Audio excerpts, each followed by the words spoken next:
The most motivational quote ever spoken. Take today's dick and shove it up your ass. You know what?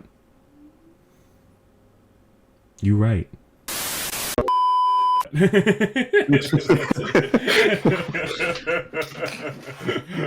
didn't even realize you hit record, and then I looked up and saw the red dot on OBS. I literally hit record right before you said it, like just before, like perfect. Oh, what heat! Anyway.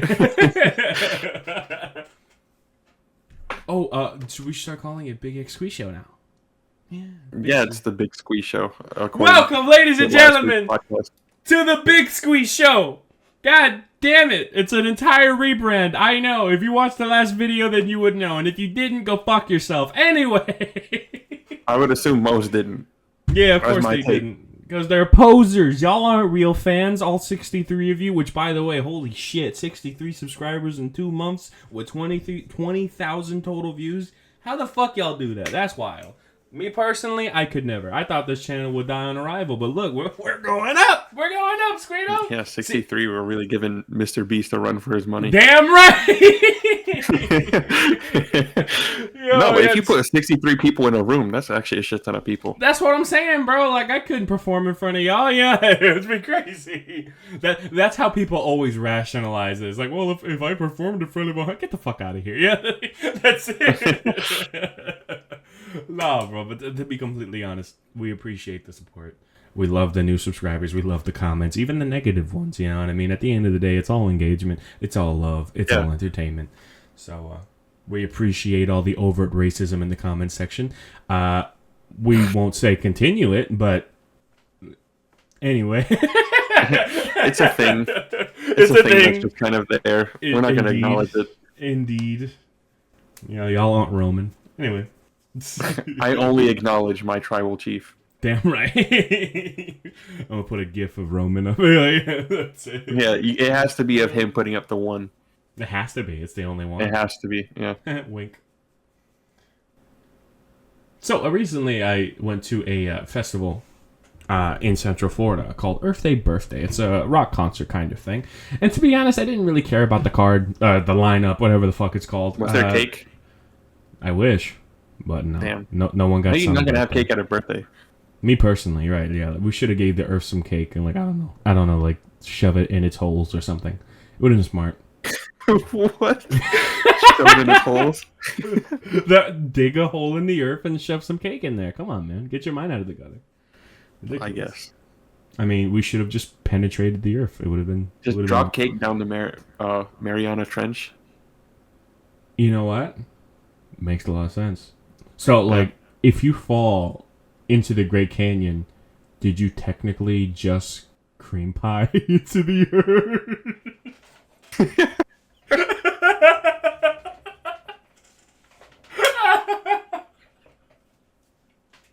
I couldn't finish that one.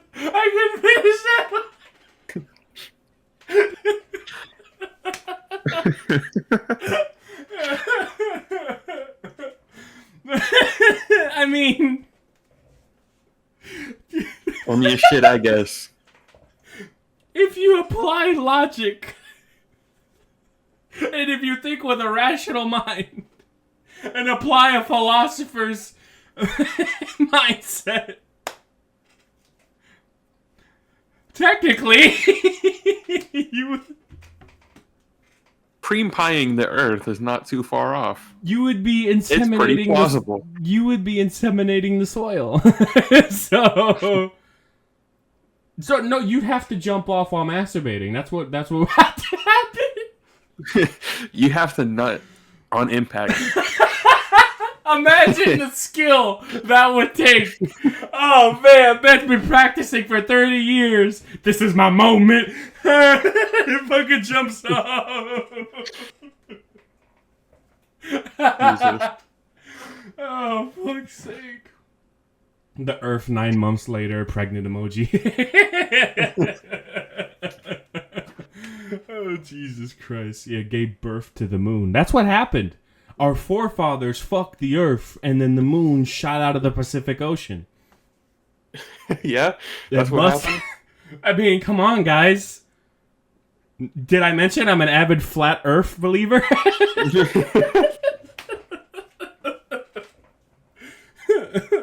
Anyway, well, let's talk about a rock concert. That's a clip. Anyway. So, como se dice, there were 4 bands that I only gave a shit about on the lineup. And there were a bunch of others. I'm sure that they have wonderful music. I don't give a fuck. I only cared about 4 of them. So, if your favorite band was there and you want to talk shit, please do. Anyway. The 4 bands that I cared about were Soil, Folie, Seether, and Stained. Now, Skweedo doesn't know any of these bands, but he does know one thing about one of these bands. Oh, he doesn't know it, but I'll tell him now. Folie, the lead singer is Chris Jericho. So that's fucking awesome. Yeah. For Folie!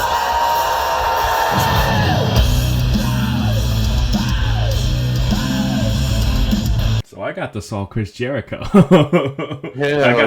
I got to see Chris Jericho, which is pretty cool.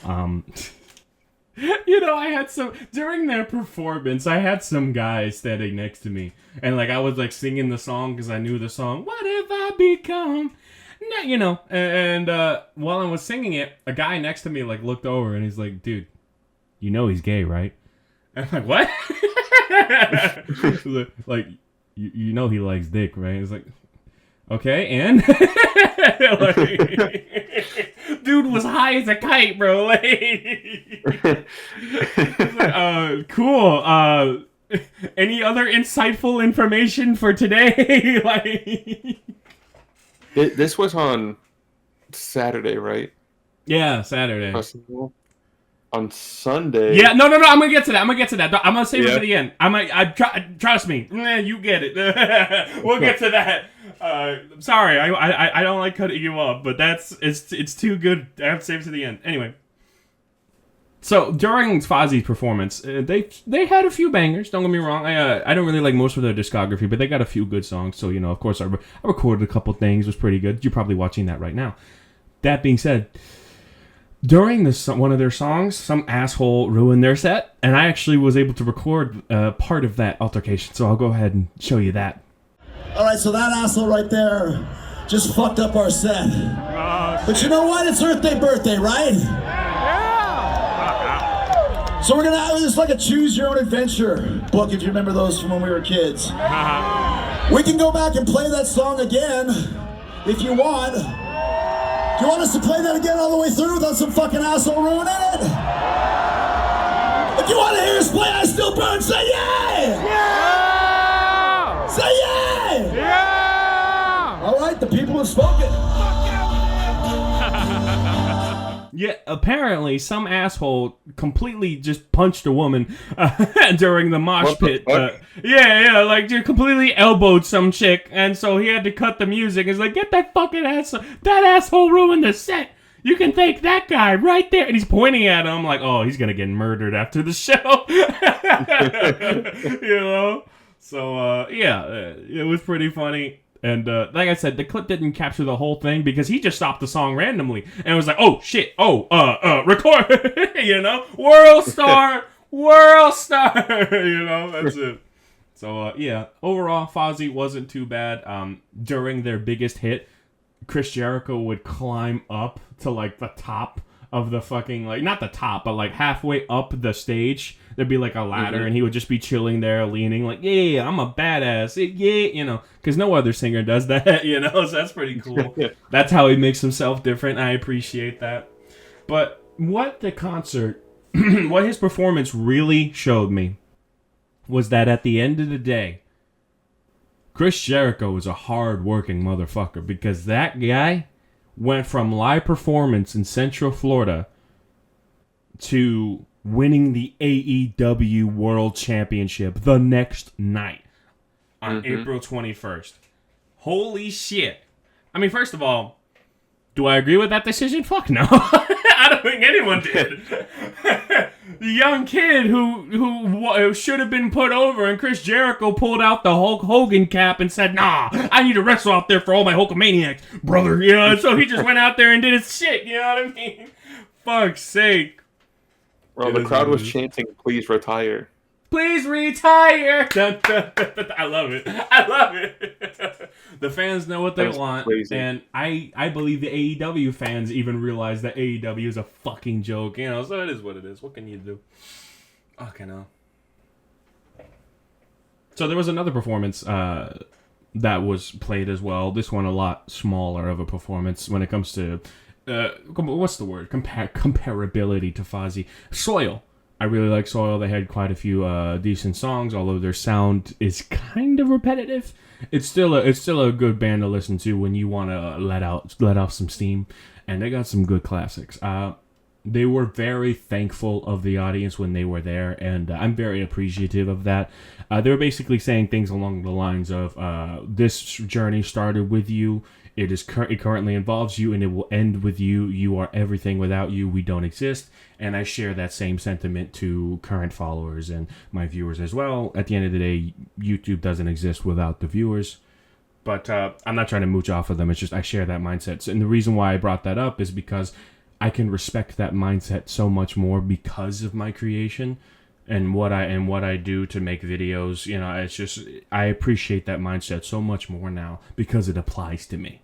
You know, so I Soil is definitely like one of those bands that you know, have always had great live performances. Like Seven Dust has got great live performances. Everyone loves their performances. They go and go. They can channel a mosh pit really well. That kind of thing. So. Pretty good time. The mosh pits were kind of ridiculous.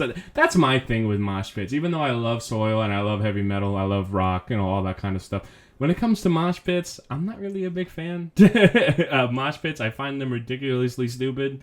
You know, just way more a lot of risk for not really much reward. But you know, it's like I have a security guard's mindset of that. But at the end of the day, you can't stop mosh pits. People are gonna mosh. People are gonna push each other around. It is what it is. So I'm not a part of it. And you can call me a pussy all you want, but hey, I'm not the one with brain damage, so it's okay. You know what I mean? I'm not the one with cases because I pushed someone a little too hard. You know what I'm saying? Like, I'm good. I don't need it. With that being said, there was one thing really funny. I probably have footage of that showing right now. During the mosh pit, there was this one guy who had a flamingo hat and like a rainbow flag on. I thought it was hilarious looking. And then two other, like halfway through the set, two other guys with flamingos hats, they walked in and they saw the guy and they immediately moved towards him. They tapped him on the shoulder. It's like, oh shit, fellow flamingo, one of us, one of us, one of us. Oh my God. It was wild, man. So... you know, I loved it. It was great. I was with somebody there, and they got past the spliff. I declined it, but they got past the spliff, and then when the woman passed him the spliff, the woman got swept away by the mosh pit, so he was just sitting there with a spliff in his hands like, okay, I'll take it. You know what I mean? Like, I love it, dog. It was ridiculous. That I'm telling you, the rock environment, while I'm not, there's definitely a lot of degenerates, there are also a lot of good people and really funny fucking people just trying to have fun. So, you know, it's a give and take, but I enjoy the environment overall. I really do. It's great to be around like-minded individuals. Like when you go to a WWE event, everyone goes there because they love wrestling. It's the same thing. It's the same thing with going to a rock festival like that. Everyone there loves your genre of music, you know. So it's great. It's great. So I went out, did that. Then I had two more performances that I cared about. Seether, which was the second to last band to come on. It was pretty cool. The lead singer missed a couple cues, which was hilarious because when he fucked up his first cue, like he was supposed to sing at a certain time, but he missed it. He says like, "Oh shit. Listen, guys, this is my second show in 2 years. I'm going to fuck some shit up, okay?" like, he just straight up confronted it. I'm like, you know what? That's a real one. That's a real one right there. You know? So, to be honest, I think objectively, like, I think Seether put in more work to into the performance than anyone else. I feel like presentation-wise, it was good, but not as good as the main event. But the guitar riffs between each song that kind of like led you into the songs that they were going to play are not something that studio recorded. They just did that for live performances only. So I could tell that they put more work into the live performances than the main event of the night. But not by a large margin, not at all, not even close. But definitely more work by a smaller margin. So either I appreciated the performance, a lot of great hits. I enjoyed it from front to back. Once again, the people are fucking hilarious. Between each song, you'd have some guy, literally 2 people behind me. Can I get a yeah? And fucking people lose their mind. I love it, man. It's dumb. So throughout the performance, funny shit, people talking, great rock music, just a fun time overall. Seether knows how to do it, you know. It sucks Amy Lee didn't come out, but it's fine. Amy Lee is the main singer of Evanescence, if you don't know. So it's a good, but it was a good performance overall. Great time. Mm-hmm. And one last band, the main event. Stained. Now, I made a joke, I don't think it was on the podcast, but basically that there was this bald, aging guy that got into a road rage incident and completely looked like Aaron Lewis. And then all of a sudden, I look over to the singer, and well, I'm going to send Skweedo a photo of this right now. Yeah, I'm going to show him a photo of this right now, because I think it's fucking hilarious. The main singer, his name's Aaron Lewis, was literally smoking a cigarette between songs. And, well, one of those times he didn't get rid of the cigarette, so he was just standing there with the microphone to his mouth and had the cigarette in between his fingers. And I thought that was some funny shit, dude. And you know what's crazy? Aaron Lewis has not missed a step. That guy still got pipes on him. He can scream. He's got range. Not as high of a range as he used to in his studio recordings, but the dude still has fucking range.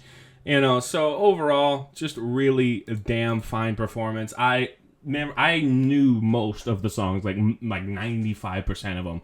It was a great fucking time. Como se dice?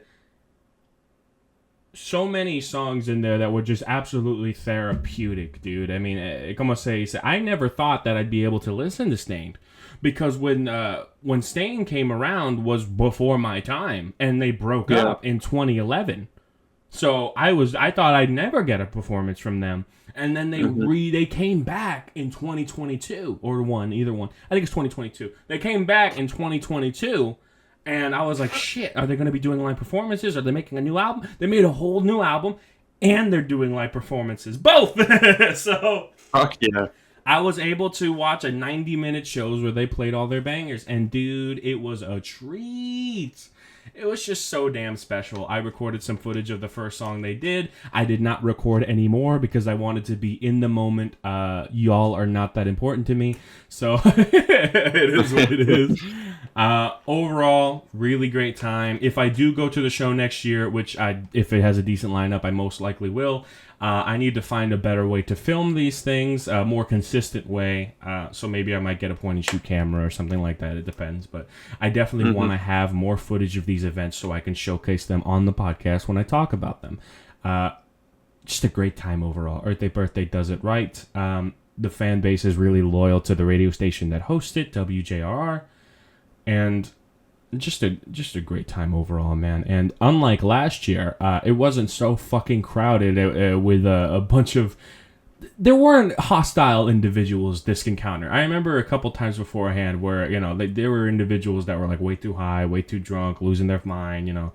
And you can just tell, like, it wasn't a great environment. But this time, I literally had none of that. So I think this is literally my favorite performance. Like, this is my favorite Earthday Birthday I've ever gone to. So that is a massive plus. So let's hope that it continues to go up. The thing is, though, the lineup is literally the worst it's ever been, yet this is the best Earthday Birthday. I don't get it. I don't get it. Make no sense. Yeah, you know what I mean? It is what it is. So great show, great rock concert, and dude, WJR knows how to put it out, and Stain knows how to sing it. God damn it! At the end of the performance, the main singer is supposed to say that he's sorry for something, but at the end of the song, he didn't say he was sorry. He stopped. The music stopped, and he said, man, I ain't sorry for shit. Yeah, and that's it. So I love it, man. Just a great time overall. The lead guitarist is a fucking badass. That guy's got the hair whipping. He does the solos like they're nothing. What a fucking badass. Just great time overall. Great show. All right, I'm done. Sounds Gucci. It was Gucci. I agree. So, recently, Spider-Man 2 has been re-released in theaters along with all the other Spider-Man. Skweedo watched it. Skweedo watched it in theaters. So I want you to talk about Skweedo. How'd it go? So, watching Spider-Man 2 in theaters it's like watching the movie for the first time again. At least for someone like me that never saw it in theaters. Or my dad claims I did, but I was only 2, so I wouldn't remember watching Spider-Man 2 in theaters. So for me, technically, this was a first-time watch of Spider-Man 2 in theaters, and it's so they've already done the first Spider-Man, and then this week is Spider-Man 2, and then they're going to do all the sequels and everything, and the Amazing Spider-Man, the Tom Holland ones, the next few weeks, and it just feels so special because a lot of the audience members are people around my age that, grew up with these movies, and they just love every second of them, every line. They meme the hell out of them. And so it feels like, when you're watching this kind of movie with so many like-minded people, that when the audience starts clapping and cheering for certain moments, it feels like so good. I don't know what it is. It's like I feel proud that like this movie exists, and it's a thing that I can watch with people such as myself. So watching in theaters it's a great experience, honestly. Well, truly amazing. This draws a parallel to what I was talking about earlier. You're surrounded by like-minded individuals, which makes your experience all the more richer. Even if you never share a word, it's just like an uncommunicated similarity. It's crazy how humans work, but that's what it is. It's crazy. Yeah, I mean, just like in the theater, there were people dressed as Spider-Man. There, Spider-Man shirts everywhere. Everyone knows Spider-Man. Everyone loves Spider-Man. We grew up with these movies, so indeed. It was just a great time sitting down and watching Sam Raimi's Spider-Man 2 in a theater with other people.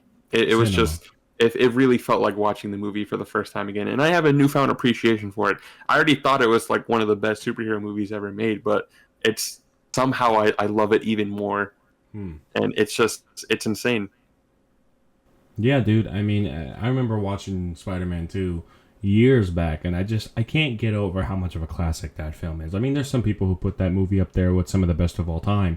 Me personally, I'm not too sure of that sentiment, but I can see why people do, because it's definitely it's one of a kind. It's so special. It really is. Yeah, and a lot of that is really just Sam Raimi's direction, because he's such a legendary filmmaker, and I feel like people don't. I mean, he has a lot of fans, and people, say he's a great director, but I feel like he doesn't get the recognition that he deserves from a lot of people. Let me pause you. When it comes to Sam Raimi, it doesn't matter how much credit you give him, he's still underrated. Continue.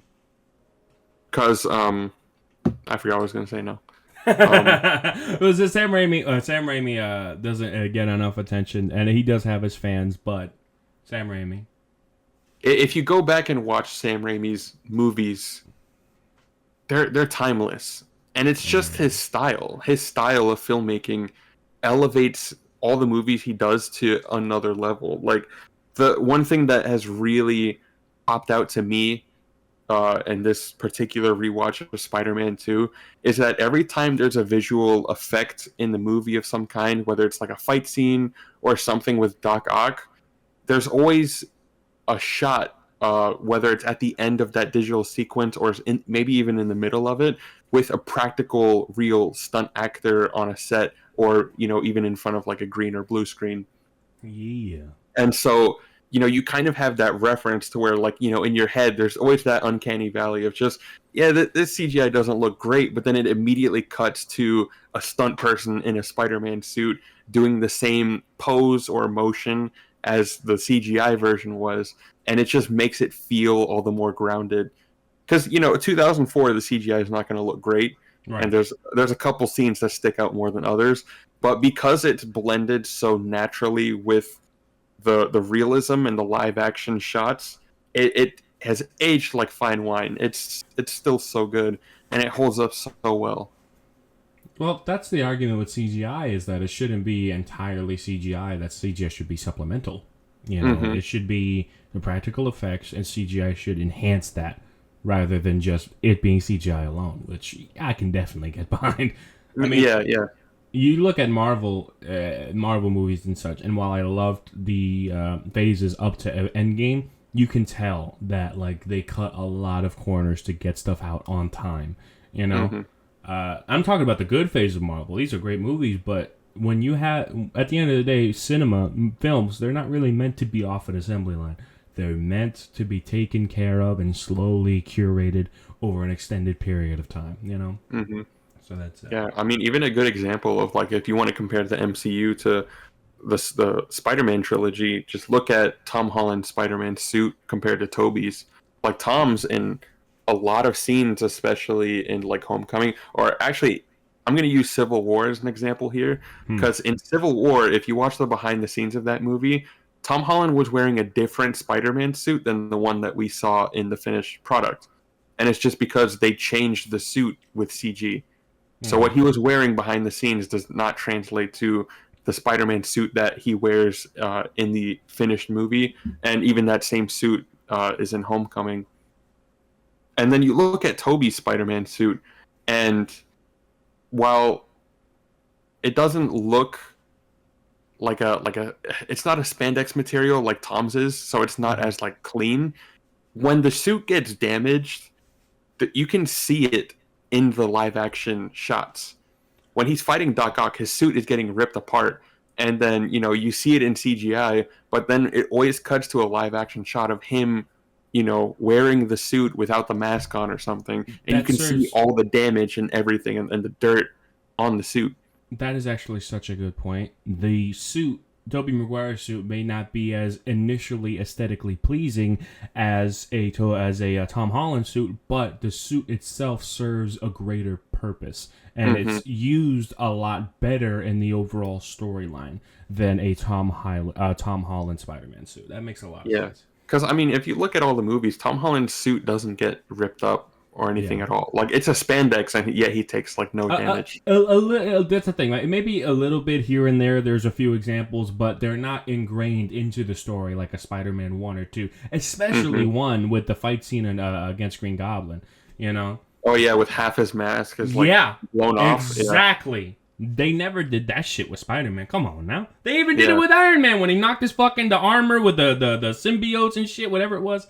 The nanobots. Yeah, the nanobots when Thanos was fighting him and the pieces were coming off. Like, that's good storytelling. It shows he's down to his last mile. Yeah, that kind of thing.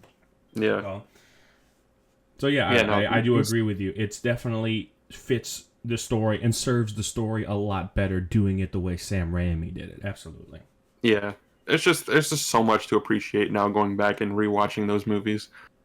And like I noticed so much more. And the thing that really stuck out to me this time around, and it's a staple of Sam Raimi, but it's the camera work. The camera work in Spider-Man 2 is literally it's second to none. Even for establishing shots, that shit is great. I always think of the scene that stuck out to me was the scene in, I believe it's a diner, where MJ asks Peter to meet with her because she has feelings for him again. And the establishing shot is that it shows the outside of the diner, and like it looks up at the building, the camera, and then it moves down and into the building through the glass window. Right. And in one continuous shot, the camera moves through the window. So obviously the window is like CG or whatever, but then the camera rotates all the way around the table that MJ is sitting at to show Peter when he walks in. So it's a simple establishing shot of two people meeting in a diner, and yet the camera moves in such a dynamic way.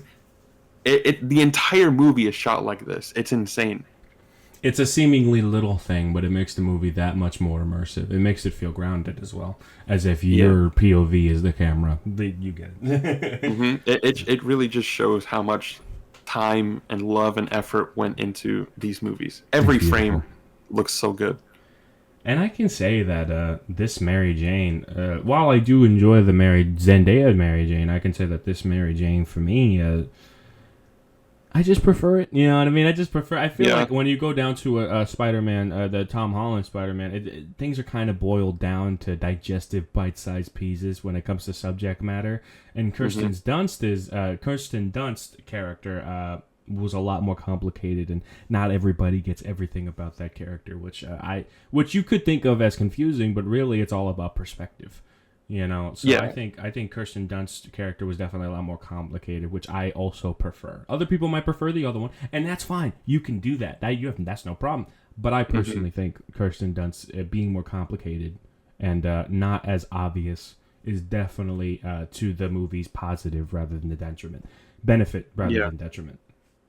For sure. I mean, I used to not really like this version of Mary Jane that much because I always found her kind of unlikable, specifically in the second movie, just how she reacts to Peter. But like watching it this time around and like really paying attention to her arc and her writing, she's such a well written, fleshed out, dynamic character, and that this time around when she's like being mean towards Peter, I get it. Right. The movie really does a good job of showing you both sides, and even Peter himself kind of understands of like why MJ doesn't, like him the same way in Spider-Man 2. So that's another thing of like with this re-release is when you look at the writing, everything just comes out so much better. I may not agree with it, but I can see it. Because MJ doesn't really see a future with Peter. And Peter doesn't even see a future. Even though he wants that, if he thinks about it logically, he can't assume more responsibility. He already got Aunt May to worry about, Yeah. And he's fucking Spider-Man. Exactly. Right. So with Peter, it's completely understandable why Kirsten Dunst's Mary Jane doesn't think of Peter as somebody that can be around and that she can build a life with. But she does it anyway because love is, it's not rational. It is what it is. Yeah. Well, once she realizes her true feelings about Peter, I mean, she runs straight to him. Yeah. And she accepts everything about him. But I feel like, and I haven't seen it in a while, but I feel like Spider-Man 3 kind of undoes that. Oh, of course. No, yeah. That's not even a debate. Yeah. Yeah. But so far with Spider-Man 1 and 2, like rewatching these movies in theaters, it's just I love the build up from, just Peter having a high school crush on MJ to this point of, MJ leaves a man at the altar. Yeah. And she runs straight to Peter. I don't like the fact that she did that. She kind of like just, like kind of said, fuck you, who cares? I know you love me, you wanted to make fuck you. It doesn't matter. Like, but I know it's just meant to be more of just like the imagery of it. It's like, you know what? I was gonna take this path, but I'll take this one instead. You're not really meant to think about the consequences of this character. The one that she was gonna go for. You're not supposed to. But if you do think about it, it's like, damn, what a bitch. Yeah. Exactly. You know what I mean? So you understand where they're coming from a creative perspective, but if you take it in a literal sense, Kirsten, Mary Jane is a B word, son. That's it. Yeah, ridiculous. That is so true. See, if this was the MCU now, people are like, oh, but what happened to John Jameson after? Yeah. Like, he needs his own extended universe. Come on now. Who gives a fuck, man? It's about Peter and MJ. Exactly. They're the main characters. Who cares? Right, exactly. Definitely something to point out, but I don't think it goes against the movie at all. Yeah. Absolutely. Also, not. How convenient is it that the guy MJ is dating happens to be J. Jonah Jameson's son? Yeah, right. Exactly. It's real convenient. Like of all the people, it's real fucking convenient. But this is a story. You know what I mean? This story is meant to be in a way where you can apply it to your own life or somebody else's real life story. You can apply it to that and just change the names around and change the logistics around. You know what I'm saying? So that's it. That's all it's meant to be. It has to all be interconnected in some way. And yes, it's 100% a coincidence. But does that really matter? You know what I mean?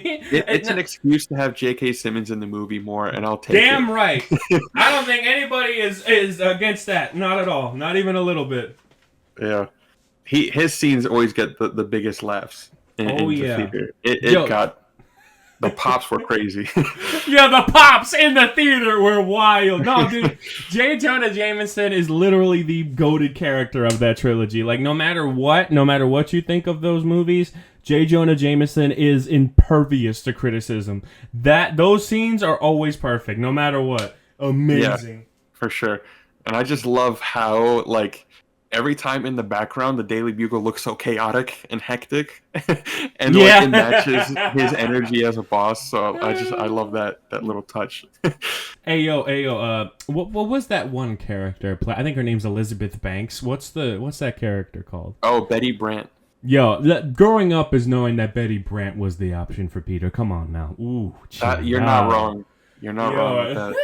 She got, you know what I mean? Got it? She's hot, man. But no, I remember seeing that all over Instagram. That como se says like, oh, to be honest, she was probably the least toxic woman that Peter knew. It was like, yeah. You know what? Yeah, that makes a lot of sense. Or Gwen, really, in Spider-Man 3. Yeah, for real. Except he knew Gwen for like 2 minutes. You know what I mean? That's That's the difference with Gwen and Betty. Yeah. Betty was the obvious choice. I'm surprised they never... they hinted at it in 2. I think in 3 even. I don't know. But I know they hinted at it a little bit. It's like, damn, she's real supportive. Chin up. Like, hey. Yeah, it's definitely more in 3, though, when he's just straight up flirting with her. When he Right. Yeah. I remember now. Yeah, because he did his old fucking his villain arc. yeah. Bully McGuire. That's wild. Oh my god, dude, the Spider-Man trilogy is literally goated. Like even like 3, I know it's bad quality wise, but bro, it's legendary. Yeah, I mean it is what it is. Yeah, it's still so stylized and so funny that it honestly makes up for like any shortcomings the movie has. You can watch it any day, and Spider-Man 3 is still fun as fuck. It's truly beautiful, indeed. It's beautiful, yeah. Damn straight. Beautiful now, ass movie. I think Spider-Man trilogy for me. Okay. I'll ask you the question: who's your favorite villain in the Spider-Man trilogy? Tobey Maguire. I'm gonna be honest. It's Green Goblin for sure. Same. It's a lot of people, even myself included, love Doc Ock. Of course. Such a great character, extremely well written. But I think to me, what elevates Green Goblin more is not only his connection to Peter, but also the way the first movie was structured. You had the origin story of Spider-Man and Green Goblin happening right alongside each other. Absolutely. And then you see their arcs through the movie, like, side by side. And it's a duality, a yin and yang. It's one side where the person is using their powers for greed and psychosis, and it goes into psychosis, and then you have the other side of it where that person is using their powers for good and to make other people's lives better rather than his own. So you got the selfish millionaire, and then you have the poor hero, that kind of thing. Now, one thing I also want to say that elevates that character to the umpteenth degree is the performance of Willem Dafoe. I mean, there's no better Green Goblin. I've never seen it. Willem Dafoe he's just one of those actors where you see him in a movie, you know he's gonna do good. Like even if the movie's bad, he's the best part. It's like Absolutely. Willem Dafoe he's such a legendary fucking actor. And he'd be pulling out random cameos sometimes. Like when I saw him in The Northman, I'm like, whoa, hold on. What? Oh, okay, you're here. Yeah, exactly. Wild. I love Willem Dafoe so much. And so he definitely elevated Green Goblin, just like how J.K. Simmons elevated J. Jonah Jameson. Absolutely. Yeah, for sure. And I mean, this is like not to knock any of the other actors that have played other villains in the trilogy. I think there isn't a villain I don't like in the Spider-Man trilogy. Hold on. You're talking about Venom here? Even Venom? Yeah, even Venom. Go ahead. So what I like about this version of Venom is that he's not like the normal Eddie Brock where he's like this big buff, bully that just hates Peter Parker for no reason. Right. He's like the anti-Spider-Man. Because when you really look at them right next to each other, they're both photographers. They're both, they both have women that they really like in their lives. The difference is Eddie Brock is just more pathetic, and he's a lot more egotistical than Peter is. And so, he's like the nice guy that we root for. Eddie Brock is the guy that you fucking despise and never want to see again. But the two characters side by side are not that different. They both have a lot of the same wants in their lives. I like it in concept. The only thing I disagree with here is that you look at the complicated figures of a Doc Ock, of a Green Goblin, where they have a family, that they have good sides to their madness. You know what I mean? Whereas like I'm doing this for the betterment of my company, who will save people, whatever, but you're killing people in the process. And Doc Ock, who is doing this because he wants to start again and create this new source. He knows he can do it, but he continues to hurt people to do it. And then you have the Sandman, where he's trying to save his daughter, but by doing that, he's getting people hurt and he's robbing bank. So there's an obvious level of human to their characters. Yeah. Eddie Brock in Spider-Man 3, he goes from a guy who's disrespected, and then he goes to Venom. There's no ounce of respectability there, not once whatsoever. There's no humanness to him other than that he's pathetic.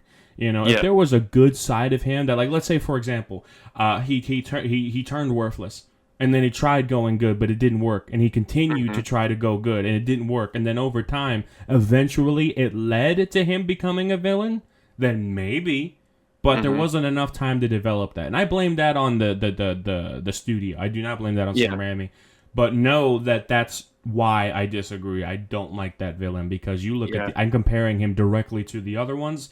He's easily the worst out of all of them. And the other ones are good compared to him. I don't disagree that he's the worst out of all the villains. And I can totally see, like, the fact that he barely got any development. And, you don't have that attachment to him as a character like you do all the others.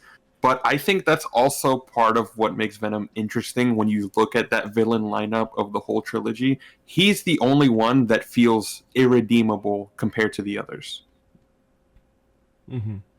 Like, Green Goblin is basically the Joker, and he was already too far gone by the end of the movie, but we saw what he was like before he was the Green Goblin, and so, you care about him. You know what he's like as a person, you've gotten to understand him, you see his side, but it's just when he becomes the Green Goblin, it's like that evilness is turned up to 11, and so it's like the version of Norman that you knew is now gone.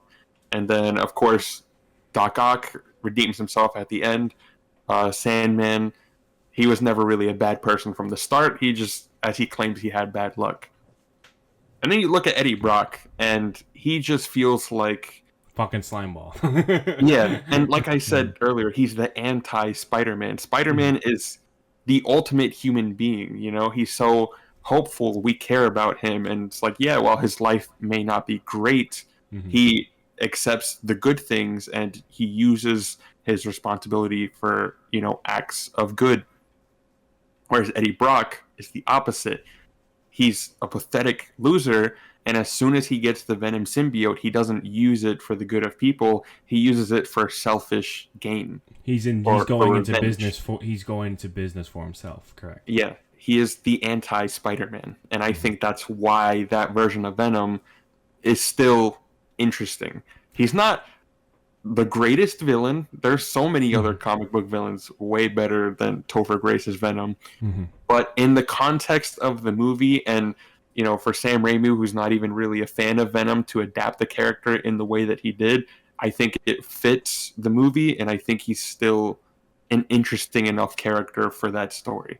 You know what I think? And I still disagree with you. I don't like Brock, but I do want to add something that I think would have made it a lot better.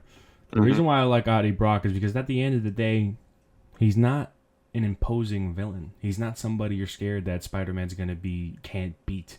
Sandman was. You know what I mean? Sandman was this big fucking colossal figure that we've never seen before. Sandman was whooping that ass. You know what I mean? But como se dice, but Venom, he had a couple moments in the final boss fight, like all boss fights do. but he didn't have that level of imposing, threatening. Where he was like what's the word? Like his own madness seemed intimidating to the viewer, you know. And I want to add that there are examples of this where the villain can be all bad and still extremely compelling. It doesn't have to be human. I mean, he doesn't have to have human traits. You know, Green Goblin definitely does have human traits because he thinks of his son. You know, and it's his alter. By the end, though. It's his alter ego, and then he switches back to the good side of him, and then his alter ego comes back again. There are human aspects to him, even in the end. But one thing I want to add to, I think that would have made Brock a lot stronger of a character, is that he should have been more imposing. He should have been a lot more scarier. Like how Green Goblin attacked Aunt May. Green Goblin should have done some shit that, como se dice, like confirmed it. Like what if Green Goblin killed Aunt May? That would have been something. You know what I mean? Like, not Green Goblin. Venom. If Venom killed Aunt May. Or something along the lines where Venom is now a level 1 threat. Because that's what he's presented as at the end. A level 1 threat. He never did that. He teamed up with Sandman, but he was never a level 1 threat. I think a good way to... a good example of a villain that exhibits no human traits is an absolutely unforgivable asshole that you can't relate to, but is still... imposing and addicting to watch, is Kevin Spacey's villain in Seven. He's an absolute piece of shit. He kills all of these people because of his own self-righteous good through the Bible, but he's still so damn imposing because he's shown that, hey, Brad Pitt, I can kill you whenever the fuck I want. You two are completely under my web. I'm manipulating both of you so you can kill me right now and get the final sin. He was always in control. Venom never had that. So that's what I have. I think that definitely if they made Venom more imposing, he could have been a better villain. But as it was just too much to fit into one movie, and we didn't have enough development. So, yeah, for sure. I think we can agree at least on that. The amount of characters is really what brings Spider-Man 3 down a lot. Because, I mean, you look at the story structure, and it just doesn't really make a whole lot of sense. So you start with you know, Spider-Man living his best life, and then you go on to Sandman, the introduction of him. Spider-Man and Sandman meet, and then there's also the introduction of Eddie Brock. Right. And then Peter gets the black suit. He fights Sandman. Hold on. Pause. Let's not even forget James Franco's character. That's right, Green Goblin. A whole ass other person who started a villain, but then changed to a hero. That kind of turn, forgiving a man for killing your father, requires a lot more development than, hey, I didn't tell you this one thing. Turns out the rotor blades were from his own from his own ship. That's wild. Anyway. Oh, automatically forgiven. You know what I'm saying? It's just way too little time, you know? Anyway, sorry, continue. Yeah. And I mean, focusing on Harry for a second, I feel like his turn to what is called the new Goblin, even though he's just Green Goblin. It's forced! It's so goddamn forced! It is very forced because if you remember at the end of Spider-Man 2, when he's talking to Willem Dafoe in the mirror, the reflection of his father, Norman says, "Avenge me," and Harry says, "No." So he still has. Well, as soon as he finds out Peter is Spider-Man, he's not like, "Oh, I'm gonna fucking kill Spider-Man." He's just like, he's torn. He's just like, "All right, so Spider-Man killed my dad, or at least I think he did, but Spider-Man's also my best friend." And so he's torn. There's like all these mixed emotions. And then as soon as you start Spider-Man 3's, I'm gonna fucking kill Peter. It's like, what? Where did that development come from? It's so goddamn jarring. It's all of a sudden now he wants to kill him. You know what? Once again, if this movie had more time to develop things, then absolutely I would be 100% for eventually him being a villain, because then it could have been, okay, maybe he starts questioning, maybe he starts prodding, maybe he starts you know what it could have been? It could have been Spider-Man 3, him against Sandman, right, doing his thing, and then James Franco's constantly like prodding, like asking questions, you know, eventually trying to find more evidence, building a hateful narrative towards Spider-Man, and you can see him slowly descend into madness, because that was the start of it. eventually gets to a point where it's like, you know what, I'm going to sabotage this Sandman fight. And that's when he gets introduced, right then and there. At the end of 3 or 4, he could be the main villain. Either one. Yeah, but he definitely deserves his own movie, I think. Of course! It's either that it's only him and no Venom. It's Sandman and maybe Green Goblin, if you could maybe figure that out. But I wouldn't do that. But if there was a Spider-Man 4, then you would move it on to Spider-Man 4. So it just fucking sucks that Sony as a company thinks, put Venom, we need to make more dollars. Dude, you'll make so much more in the long run if you just shut the fuck up and let a winning formula continue to win. Ridiculous. And another thing that brings Spider-Man 3 down is that fucking amnesia storyline with Harry. Oh, you introduce Harry as the Green Goblin, and you have him try to kill Peter, as, you know, Peter just told Aunt May that he wants to propose to Mary Jane, which, you know, he has the ring, right? And, you know, the whole fight, he's trying to get the ring back. Because, like, it fell out of his pocket. Like, that's an interesting storyline to have for that fight. But then you end it with Harry getting amnesia. He forgets the last 2 movies ever happened. And you only bring... all of a sudden, his memory comes back when he needs to be relevant to the plot. Like, what the fuck? Yeah, dude. I mean, it really brings the movie down so much, and it's because of the runtime and the amount of characters. It's so painful to witness. It really is. I mean, it's basically just shooting your own fucking child. They're like, oh, sorry, kid. You gotta make this last bit of money. Fucking ridiculous. God damn it, Sony. Yeah, no, what we had was so good with Spider-Man 1 and 2, but 3 has so many problems. You want to know how scummy Sony is? They already had Amazing Spider-Man in the fucking chamber. They're like, oh, actually, we were going to think about rebooting. What the fuck you mean rebooting? We're doing good here. All right, sure, fuck it. Take it away. Yeah. You know? That's the thing, Sam Raimi, he blames himself for like, oh, I never really finished the script. I don't agree with you, Sam. I really don't. I think that you should be given a reasonable amount of time to finish a really complicated script. Fuck, I guess that's a foreign fucking thought to Hollywood. Jesus Christ. Yeah. Ridiculous. It really sucks. For years, Sam Raimi thought that we, us fans, hated him. We don't hate him. Just Spider-Man 3 just happened to be a bad movie, and it's... Which is one of the benefits to social media. There's a lot of negatives, but one of the benefits of social media is that problems can be talked about in very nuanced ways at no expense of the consumer, you know? So we're able to let him know, hey, actually, we think this specifically. Oh, okay, you know. Also, I just want to clarify. I said Spider-Man 3 is a bad movie. I actually don't think it's a bad movie. I think it's still pretty great. Right. It just has a lot of Sam Raimi. And it's not on the level of 1 and 2 at all, but... it's still a very fun and enjoyable watch. Honestly, the biased fanboy in me, I don't think there's a single bad Spider-Man movie. You know what, man? That's fair, because that's a hot as fuck tape. I gotta disagree with you. Amazing Spider-Man 2 made me barf, but you go ahead. You tell me what you think about it. No, I still like the Amazing Spider-Man 2. I have a video on my channel, guys. Big time. Go and say youtube.com/ is it Skweedo TV or just Skweedo? It's Skweedo for now. Okay, there you go. It might Skweedo. It might be / Squeed TV in the future. If okay, so youtube.com / Squeed TV. Do that shit. Yeah. Anyway. So, but I disagree with you, but I see why. And it's okay to have that opinion. You see, unlike the YouTube comments, it's okay to disagree. Exactly. So it's fine. Jesus Christ. You know, the thing is, when I say there's no bad Spider-Man movie, that doesn't mean I don't think they're all... or that doesn't mean I think they're all perfect. They have... Of course. The Amazing Spider-Man 2 has a shit ton of flaws and a lot of problems. And yeah, it's probably... a bad movie, but to me it's not. To me, Spider-Man 3. Spider-Man 3. Right. Spider-Man 3, I feel the same way about. The Amazing Spider-Man 2.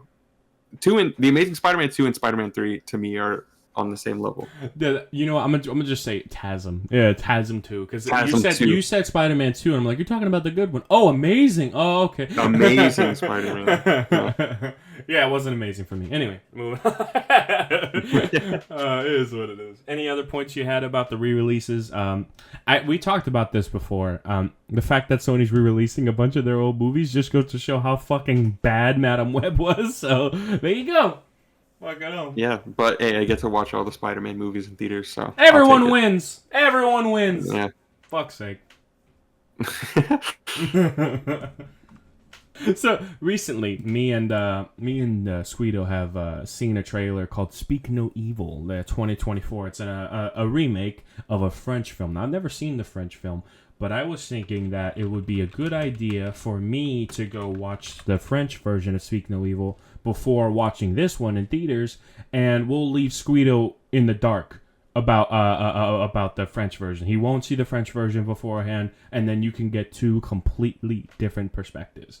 You know, so how do you feel about that, Skweedo? You think it's a good idea? Yeah, I mean, I always take movies for what they are anyway. Even if it's a remake, you know, you gotta right. It's its own movie in a way, but at the same time with remakes, you also hold them to a bit of a higher standard, because to remake a movie is such a it can be a pretty no decision from a studio. Roadhouse. Fucking Roadhouse 24, I can't stand it. I can't. But you see, that's the thing, right? Is that I want to have that context, but I won't have that context be the end all be all for my perspective, you know. But yeah. I will have it in mind. Meanwhile, you won't, because you won't watch it. So it's perfect. You know, it's a duality. You get it. Anyway, yeah. This is the Speak No Evil trailer. We've already seen this. This is not a first-time reaction. If you want to see the entire trailer, go fucking watch it yourself. We're going to be pausing it a bunch, so if you don't like that, it doesn't matter. Let's continue. My opinion's right, you're wrong. Damn. This is my husband, Ben. Patrick Feld, this is my wife, Kira. This is Egg. So first of all, Catherine McKenzie. Editing big time here. Just wanted to bring something up really quick. Her name is Mackenzie Davis. She starred in Terminator's Dark Fate. Wonderful. I'm more of the kind of guy who likes to remember her for The Martian. I continuously say the wrong name here.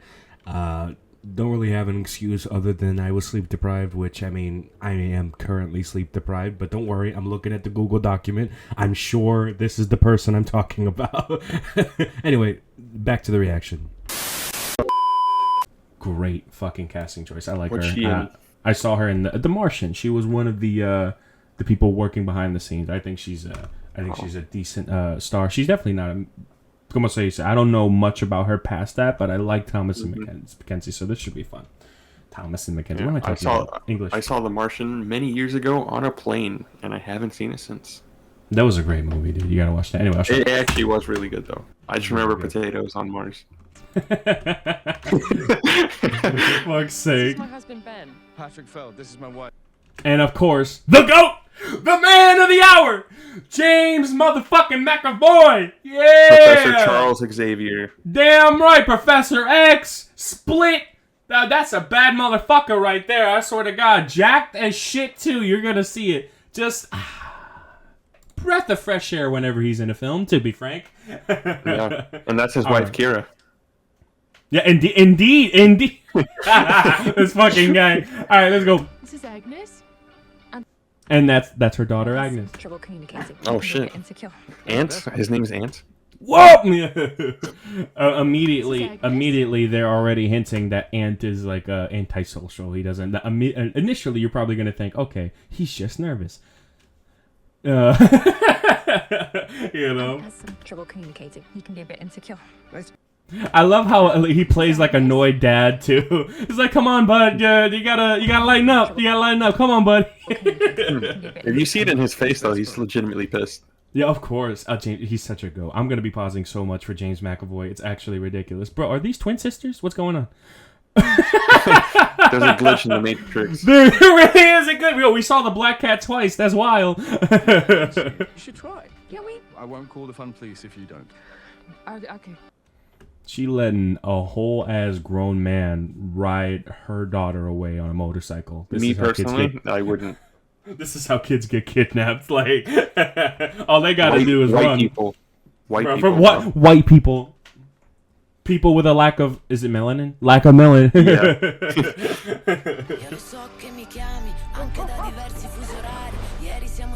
I feel like there's gonna be some great shots in this film. I'm already seeing some really cool stuff. Back before I quit my practice. You're a lawyer. Doctor, listen, you have to come and visit. Yeah, that'd be great. Yeah? Yeah. Done. Done. Yo, my man's graying? That's wild. Yo, James McAvoy's getting old. Already. Over to see. Yeah, right? Fuck it up. I bet it's all the roids. It's okay. It's like, man, Split just came out. Nah, bro. That shit's 10 years old. No! Wait a minute. 2017. So it was, what, 7 years? Holy shit. 7 years ago. Dude, we are old. That's wild. Don't even have any Yeah. mirrors. Hey, you made it! Welcome. You are... I'm already liking this. Like the way this trailer's laid out, it's a slow build and it's great. The thing that I don't like so far about the what they're presenting is that it's really fucking obvious that James McAvoy and the wife are crazy. Like, Yeah. as the trailer continues, you can tell that they're fucking crazy. So I wonder how they're gonna deal with that, because that's a common criticism of the French film as well. So there you go. Hey, you made it! Welcome. You That's a thick fucking piece of poultry. Eat. That looks like a piece of chicken you'd see in like Resident Evil. Welcome. Eat this later for a health boost kind of shit. Yeah. Yo, if this was Dead Rising, I would eat that in one bite. I'm just saying, Jesus. Goddamn, bones and all. Damn, she a vegetarian? Our Ew. gifts to you. That is so... Louise, doctor's orders. Very good. Damn, he already pressuring her to eat me. That's wild. Well, technically, actually, it's poultry. Shut up. Settle in. I promise you. I was gonna make a really bad joke about the chicken. I'll shut up. Guys, could be a great weekend. How long's it been? 17 years. 17 years. Wow. 17. Damn, y'all are Get old. less for murder. For real. You get less for murder. Oh, wink, wink, hint, hint. I like that. That's a double. That's a good line. I like that. It's a little joke, right? But then it's also like, help me. You know what I mean? I love it. And I love the little chanting in the background. It's ramping up. I love it. Something's not... What's going on? Once again, just Oh my god. whoever created the trailer is great at what they Right do. with him. He has a condition. It makes it hard for him to communicate. Sometimes it's okay to think things, but you can't actually say them. Oh boy, it's like, okay, so what am I killing with these people with? We got saws, we got hammers, we got drills. Look at the eyes on James McAvoy. But you can't. Talk about it a little. Why he looks zoned out and high and shit, bro? It's like, oh, and then doesn't he do a grin? Look at the shit-eating grin. I love it. Hold on. To communicate. I know it's there. Things, but you can't actually say them. Holmes got the shit-eating grin, bro. I love it. He's like, huh? That's what that Dude's face got- says. Huh? He's got all the tools, bro. Oh my god, this is crazy set design. It's like, oh, this is gonna be wild. I want to see him use a chainsaw. Fuck yeah. Oh, that's crazy. Oh no. Thank God there's a doctor in the house. I'm not a doctor. What? And this. Look at his face. Look at his face. It's like, I never said that shit. Come on, y'all. But didn't you say you were a doctor? Did I? I love it. Yo, James McAvoy is goated. I don't care. I don't care who you love. James McAvoy is goated. It doesn't matter. Now, what I'm thinking, that awkward cut means that there was a lot more build-up before they switched. You know what I mean? Yeah, for sure. I love it. I love it. Fix it. Of course I'm a bloody doctor. Come on, guys. It's like not that funny, dude. It's like, I know. Sorry. It's the dance that you've been working on. Damn, that's the same song. Oh, no, it's not. I was about to say, when I was hearing this music, I'm like, isn't this the song that David Guetta ended racism with? You know Bro, what? For people who've seen that clip, you know exactly what I'm talking about. That guy was on the fucking stage with a mic. It's like, we need to stop these killings. And so this song is in honor of George Floyd. And I hope I hope that we can bring peace to the world, some shit like that. And then he puts on a song, and they got all the build up. Dun dun dun dun dun. And that was the song that ended racism, ladies and gentlemen. Jesus Christ. Oh, fuck's sake. Anyway. I love James McAvoy here. He's so fucking cool. Look how fucking intense he gets immediately. It's like the wife is trying to calm him down with the massage, and then he looks over to his son. It's like fucking disappointment. I love it. Like he's even. You saw the shaking he did near the end of that shot? Right here. Look at the shaking he does at the end of the shot. Right there, the little shake is showing that like he's getting more. It's the little things that you see on repeated watches. I love it. What is wrong with you? Just feel the rhythm in your feet. Right, 1, 2, 3, 4. This is the one. What is wrong with you? And of course, those those little cuts between "What is wrong with you" and the smile are completely disconjointed, but fair. Yeah. What I like about this build-up is that fucking the music that goes in the left and right, the whirring. It's so fucking good, and they use it throughout the trailer. Rhythm in your feet. Right, 1, 2, 3, 4. This is the one. What is wrong with you? An angry James McAvoy is a fun to watch James McAvoy. You're not wrong about that.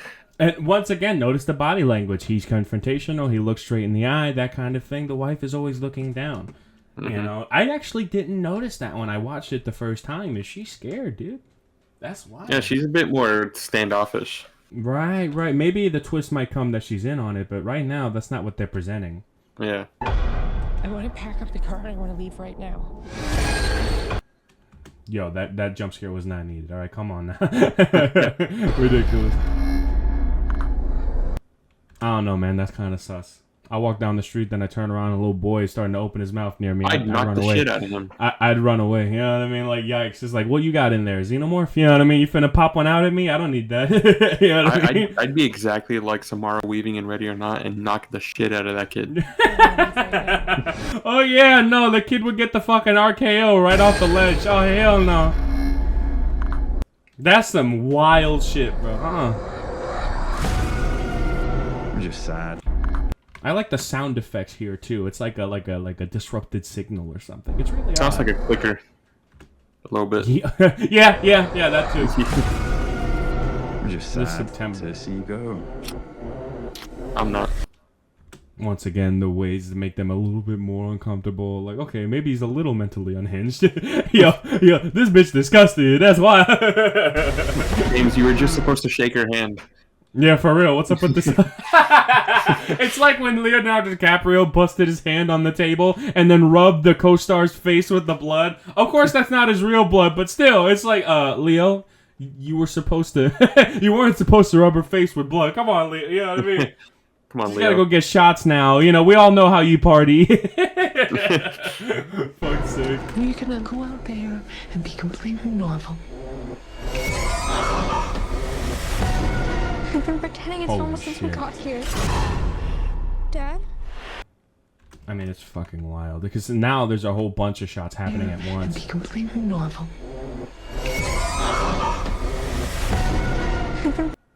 I wonder what that fucking gas is in correlation to. Pretending it's normal since we got Yeah, here. same.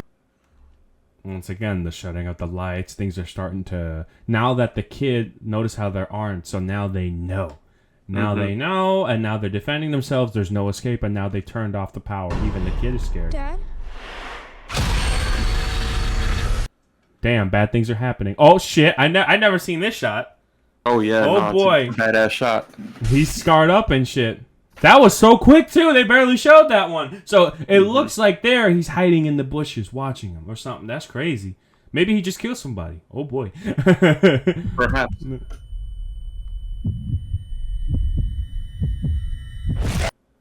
I feel like that beginning shot might have happened right at the beginning of the movie. Like this just car scene, because the kid's not there. This might have just happened. like at the beginning of the movie. It's just one of those things in the beginning of a horror movie where they're like, oh, having a nice little conversation, and then something like a jump scare happens to get them off guard, and then it's like, all right, back to normal. Well, at least it's not The Descent. You know, where the fucking the husband and the kid get iced immediately. You know what I mean? Like, at least that wasn't that. You know what I mean? Shit. Yeah. Remember that time you... So, okay, so let's break that down a little bit. So, of course, you got the, you know, self-defense, and then you got them creeping into the window. Why would they be creeping into the window? Huh. Are they creeping into it or out of it? Oh, they're leaving. They're leaving. Yeah, okay. yeah. I saw them last second. They are leaving. Does he have a and gun? then you got him. I think that's a gun. Holy shit. That shit looks like a gun. That's a gun. That's a gun. Yeah, that's a gun. That's crazy. Remember that time? So he's trying to break in, and then, oh, yeah, I remember this. The piece of glass. He's getting pushed down. Whose hands is this? Is this James McAvoy? Because he's wearing a different outfit. And I don't think he's the wife. That was a really quick frame. Holy shit. Yeah. And then look at this shot here. It's the wife, and once again, she's not looking anybody in the eyes. It's almost as if she must be a bad wife. She doesn't look him directly in the eyes, that kind of thing, you know? Yeah. She's just trying to protect the kid. Or at least it looks like it. Well, even if she's smiling, it's irrelevant. She's just trying to, like, what's the word? She's trying to make sure that James is not pissed off with her, so she's trying to emulate happiness, you know, even when he's being intense. This is probably the favorite shot that I've seen. My favorite shot right here. This is like, oh shit, this is his last straw. He finna go ham. He's fucking juiced, bro. Look how fucking big he is. This is Professor Xavier from the fucking X-Men. Look at him. You know, Jesus Christ. This is that office worker from Wanted. Look at him. Fucking massive. Also, he's hunched over, and that shit makes him look bigger. That's fine. Whatever's good for the camera. Guy. Oh, look at this. Yeah. So this is a completely different character. And so this looks like his death shot right here. Yeah. Uh-huh. And then you turn around to that little screen. Remember that time you guys... All that pausing was within a 5-second frame. That's wild. Yeah. Car explosion, probably like, okay, we can't drive now. A big old shot. I like this shot. That's nice. Yeah. They're alone type shit. And then the scream here, I like this. This is probably like right before he gets killed. Or maybe he killed somebody. Either that or maybe he killed somebody and turned around and saw some... Oh, you know, it could probably be something like... they're like at the edge of the room. Maybe it's gas. Maybe it's a gun. Whatever it is. He's turning around, sees him, screams as if he's going to attack, and then he gets killed. Right here. Maybe. That's what it looks like. Crazy shot.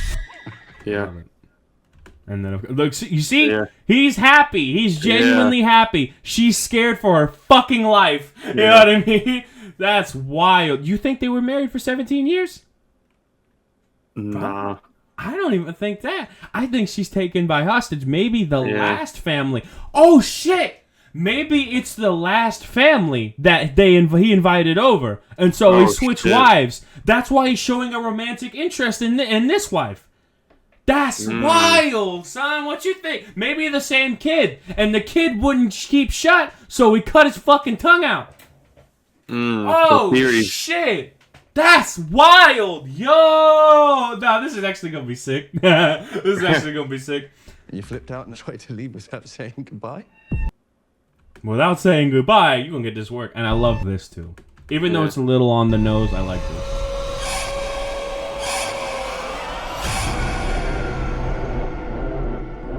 Speak no evil. This is gonna be sick, bro. I know this is gonna be different. This is gonna hit different, Holmes. Damn. So, your thoughts, your emotions. How do you feel? It's an interesting premise, and I like the cast. I feel like the trailer too long. They show too much, you think? I think so. Absolutely. Right? The thing is, I think I'm still going to enjoy it, but I feel like especially now that I've broken it down, there's not going to be much in the way of surprises, dude. Let's be honest. That happens to a lot of trailers. You look at them too deeply, and it's like, eh. Yeah. Indeed. But dude, I think for this movie, I would watch this movie for James McAvoy alone. Like that guy really, he's a console seller. You know what I mean? He's a system seller. That guy. So he's a movie seller for me, and so I think I'd watch this just because he's in it. And I do like the concept. I do like the slow burn that they're probably going to be doing. I hope they take their time with it. Take your time, you know? And like I said, breaking it down now, I know so much more about the film. And even with that information, I still think it's going to be quite the satisfying watch, especially in a theater. So I will be watching this. Probably not day one, but definitely when it's in theaters. So this looks like a fucking badass watch. So yeah, that's what I have.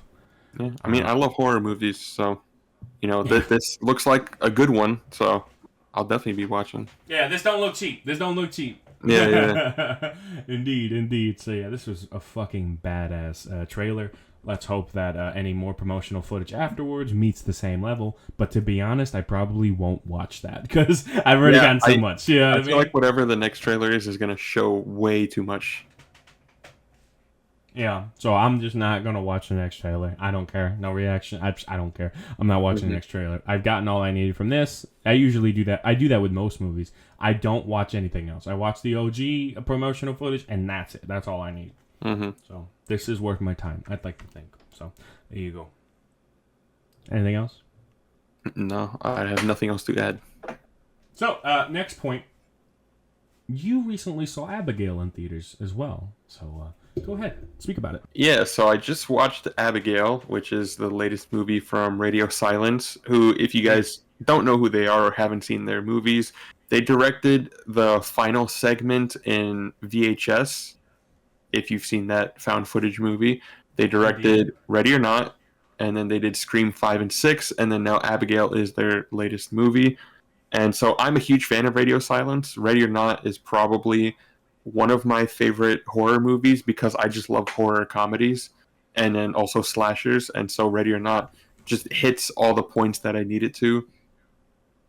Scream, I'm a huge fan of the Scream franchise. I think 5 and 6 were great. And then so with Abigail, it's interesting because there's a lot of improvements, I think, with this movie compared to their others. But overall, I think this is their weakest movie so far. Damn. Of the four, of Ready or Not, Scream 5 and 6, and then now Abigail. I think Abigail might be the weakest one, and it's probably because it's the most, I want to say, outlandish one. It's a very weird plot, and even the premise alone is pretty weird. It's a group of mercenaries are hired to kidnap a girl and hold her for ransom in this house in the middle of nowhere. And it turns out this little girl is a vampire, and they're all trapped in the house with her. Yeah, I remember that from the trailer. Yeah, and so it's an interesting premise, and then there's a lot of humor that comes with that as well that I like that they played on. But I think what really brings the movie down for me is honestly the cast. I didn't really like a lot of the performances in this movie. I think the main girl, Joey, I think is her nickname in the movie. I think Joey is really good, and then Catherine Newton she steals the show. She's the best actress in the movie. She is a modern day scream queen. She's done Freaky. If you guys have seen that one, she most recently did Lisa Frankenstein, which I haven't watched, but I've heard it's really good, really fun. She's in Ant-Man. Don't forget Ant-Man. She is in Ant-Man. I'm going to choose to forget Ant-Man, personally. yeah, right. But she is the standout performer in Abigail. And her character, she's comedic relief. Her and one other character, I'm going to get to him in a sec. Oh, boy.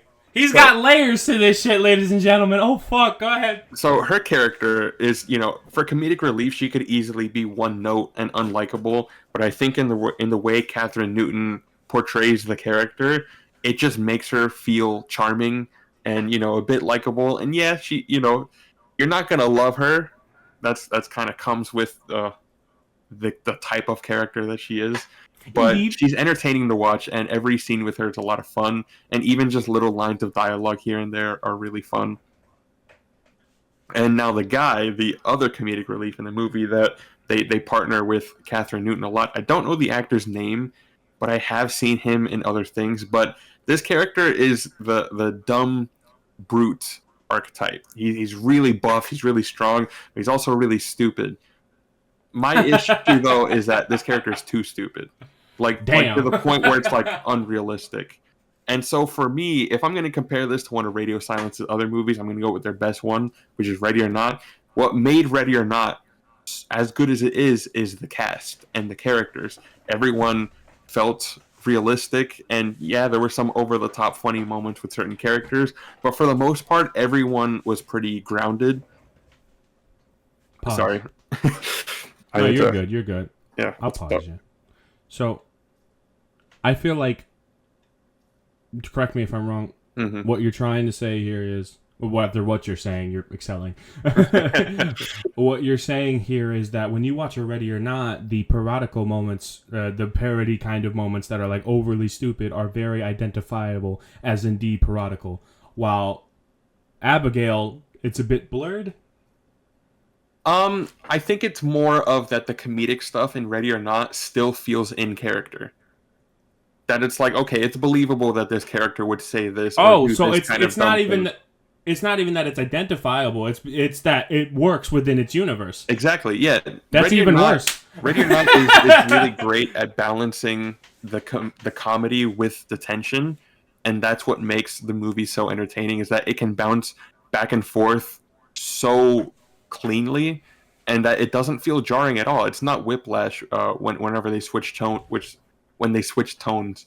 And the thing is, I think Abigail is trying to reach that kind of tone where it's, they're balancing the horror with the comedy, but it's just that a lot of the comedy doesn't land and it feels too slapstick for me. Nah, dude, that epiphany that we just had, that epiphany I just had, rather, that is worse for Abigail, because it shows they've done it in the past. They're aware. Yeah. Oh, yeah. Know? They've done it in the past. And I think it's just because this movie, as I said before, is a bit too outlandish. I mean, it's vampires, whereas all the characters in Ready or Not are human, like normal people. And I don't know, Abigail tries to reach a certain tone, and for me, it never really quite got there. It never hit the level that I think it could have. And it's a lot of me. I'm sorry, I gotta pause you. My alarm clock in the other room is going off. I need to turn it off. I can hear that. Right back. 2 seconds. I thought I set it for midday, not midnight. That's crazy. Okay, continue. So the best part about Abigail to me is the first act when they're introducing all the characters. Because you kind of they kind of just drop you in. They don't introduce you to like what's happening, why, who are these people? Like, no, fuck it. Like, just jump straight into the movie. And it's very entertaining to watch. It's a really entertaining opening. And it just kind of, it gives you the tone that you need right off the bat. It's balancing that horror with like kind of, stressful, or is balancing the humor, I should say, with a kind of stressful moment. Just because like a character would say something, that they shouldn't or whatever. And again, it's with Catherine Newton. Her character is just really funny, and the scenarios that she's in is just stupid. But it's after the first act when they're all trapped in this house with Abigail is where the movie really starts to fall off, because it's so much exposition just kind of gets thrown at you, and it's not interesting exposition, and the plot itself just kind of feels like it loses its way. It becomes too overcomplicated from something that should just be, we're trapped in a house with a vampire. It's, it's, I don't know. It didn't hit for me, and I really wanted it to. There's a lot of great things to this movie though, like the practical effects with the gore. That shit looked great, and there's a shit ton of blood in this movie. There's a lot of blood in this movie, and it's very fun to see, especially the way they do it. Because they took a concept that was in Ready or Not, and they've run with it here with just blood flying everywhere, and it's entertaining. But yeah, this movie just, I don't know, it's missing something. It's really missing something, and then the quality of the writing is not as strong as their previous movies. Does it feel hollow in a sense, or is there enough personality to where it doesn't feel that way? There's personality for sure, and you can tell that there was a lot of creative ideas thrown into this movie, but it also does kind of have that hollowness to it. that I don't really know. I don't know if it's because the movie feels artificial in that I know what they're trying to go for and they're not quite hitting it. Were these ideas thoroughly explored? Yes and no. Mm. They See, that's the thing. sacrifice. That's the thing. You don't want to introduce ideas or themes in the scripts without properly going through them. It's sometimes less is more, and when you throw too much stuff in, it's harder to kind of have everything come to a reasonable resolution. So that's why I asked that question. Continue. Yeah, and it's just really a thing of like the exposition and the overall plot like of the movie, like the meat, the depth doesn't really hit. It should be focused more on the characters, but I feel like the movie really loses its way about halfway through. The second half is pretty weak compared to the first half, I think. Yikes! Yeah. And so it really loses its way in terms of characters, and then characters that should be smart end up not being smart, and I don't know, it's just a lot of yin and yang with this movie. It's like for every good thing you get. Does this movie do that shit? Does this movie do that shit where a smart character makes a dumb decision for the plot? Kind of. Okay, so it's not clear cut like the fucking Belko experiment with that one chick in the elevator. Well, so what are you thinking? And I'll see if maybe there's a moment that kind of compares to it. Well, like I said, something that's more obvious. So, like, como se dice, like a character does something stupid that gets them killed, even though that character has shown in the past that they're smart enough to avoid those kinds of things. Okay, I don't think there's any of that in the movie. So nothing overtly obvious, right? There's like, oh, you stupid bitch. Don't treat the audience like idiots. You know what I mean? So I'm glad Abigail doesn't do that. It's just more of like, like a character would make like an on the fly, like an impulsive, choice, like maybe to try and save themselves. And it's just kind of like, it backfires on them and you're just kind of like, that's stupid. It's like, that's whatever. Like they could have done that a little better. You think it was cheap? Huh? You think it felt cheap? No. I don't think it felt cheap. It just kind of felt like the movie knew where it wanted to go, but didn't know how to get there. That's fair. So it's like they sacrificed, character for specific moments. And I think this movie should have been all about character, and it wasn't. I think there's too much plot and too much, oh, this would be a fun horror sequence, and less of just, why are these characters interesting? I think a lot of directors or just filmmakers in general, like the crew, whatever, I feel like a lot of people don't understand the fact that these are films and not tech demos. You know what I mean? Avatar is a good example of that. Continue. And it's not to say Abigail is devoid of personality. It's really not. There's a lot of great style to it, and they've gotten better. But they lean into tech demo too much. Continue. I'm sorry. Yeah, they've definitely improved technically as filmmakers from Ready or Not, but it's the writing that has kind of flipped. They focus too much on the technical aspect, and I think the story is not quite there. Yeah, I agree. 100%. Yeah, so that's my final say on Abigail. If you like Radio Silence, you might enjoy the movie. In fact, you might love it. But to me, it just didn't hit in the way I wanted it to, and I wonder if it's just because I love Radio Silence's films that maybe I had too high expectations. But it just the movie just didn't. It wasn't what I wanted it to be. And therefore, I didn't really enjoy myself. I feel like that excuse that that I've seen this director before. Maybe I had too much high expectations. If the directors have a track record of making good stuff, you should have high expectations. I don't think you should be damned for that in any way. You, as a consumer, are not the friends of the filmmakers. You want to support them, yes, absolutely. But at the end of the day, if they make a bad product, we will indeed voice our opinions. It is what it is. So, yeah, I do think though that Abigail is a movie I can rewatch down the line, and maybe I'll appreciate it more later. Because there are aspects to it that were very creative and very fun. It's unlike any other vampire movie I've ever seen, so that's I think the fun part of it. But yeah, no, it didn't hit the way I wanted it to. I appreciate the fact that you mentioned that. Like, como say that you never know how a movie's gonna hit on the rewatch. So I appreciate that you brought that up. And it also goes to show that this movie isn't exactly all bad, even though we talk some shit. Like, at the end of the day, like, there is some good redeemable stuff here, and we may enjoy it later on. So that's smart. I like that. Yeah, I think the strongest part of Abigail is the premise. The premise of mercenaries being trapped in a mansion with a vampire that happens to be a ballerina girl. It's it works. it's a funny premise, yeah. Right. And then it's just the execution I think could have been better of that concept. Specifically, a director who's good with character work. Yeah, I mean they are good with character work. It's just that this one was their weakest version of it. Because I think Scream 5 and 6 have great characters, and Ready or Not, which is their best movie, is... So they've shown history of doing it then. Yeah. The thing is, like, I don't know if this movie has the same writers as Ready or Not.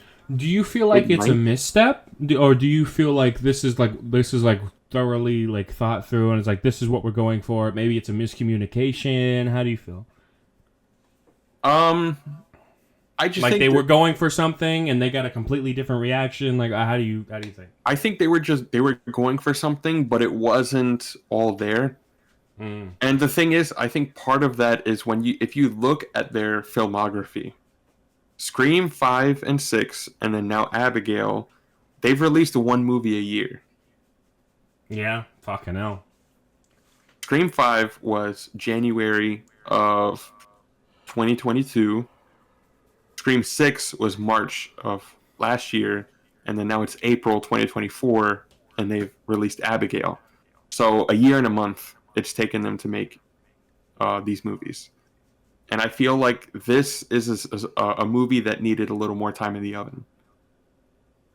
Yeah, I can see that. Like maybe another draft of a script, where it's a bit more focused on the characters, what made it interesting. And then I feel like some casting decisions weren't the best. I think they could have definitely improved with that. But I think to dumb it down, you could probably say like it's got good bones, but it needs more than just fucking bones because what's on it isn't. You know what I mean? Yeah, I hear you. Yeah. So I mean, it's not a bad watch at all. It's if you need like just a dumb, entertaining, movie about a vampire, just give it a watch. It's fun. It's fun. Has a lot of really, really funny moments. But yeah, it could have been more. Fair enough. Yeah. Anything else you had on the subject? No. I don't really do number scores, but if I were to do one, I think this would be like a 6 or a 7. Makes sense. Yeah. From what I'm hearing, I'd probably give the movie a 6. I haven't seen it though, so Yeah. It is what it is. Yeah, I think a 6. Maybe it's the best movie of all time. I don't know. Probably not. Greatest movie of all time. Movie of the year contender 2024. Jesus Christ. I hope not. Yeah, that's the thing, right? Like, maybe you're telling the truth. Yeah, maybe there won't be any more good movies. I hope not. Jesus Christ. Well, but if you guys haven't seen Ready or Not, I would definitely recommend that, though. There you go. I still need to see it. Soon. Yeah. Okay. So, we have another one. Another reaction. This one is for Deadpool and Wolverine. Fuck yeah. Indeed. God damn it. Indeed. So let me just go ahead and pull it up. Now, I watched the teaser trailer by myself, so did Skweedo, and we weren't too excited about the initial teaser trailer. It was cool, but it didn't show too much, But after this one, which we both already seen it, I'm hyped. Me personally, how do you feel? Okay, so just like you said, the teaser didn't really do much for me. It wasn't giving me what I wanted. But then this trailer, bro. This was everything I wanted. Oh, yeah. It's a complete 180. This should have been the teaser. I'm just saying. This should have been the teaser. I do not care. I think it would have launched. I think it would have launched the hype a bit more. I think so because your first trailer needs to be like the grandiose one. It is what it is, you know. So, I mean, technically, yeah, like, oh, that's the teaser trailer. This is the official. I understand. Just Yeah, I get it. You get what I'm trying to say. First impressions are the biggest ones. You know what I'm saying? But also, if you look at the runtime for each trailer, the official trailer's like 10 seconds longer. Like, come on. Yeah, exactly. Come What was on. going on, y'all? Really? Y'all put Disney Jesus in? That's all you could do? Fucking hell. Yeah, Anyway. to me, that teaser trailer was not funny.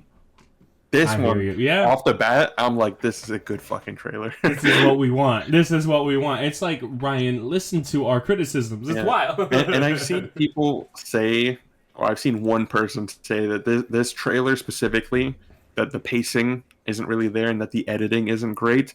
I think this trailer works really well if you look at it as a part 2 from the teaser.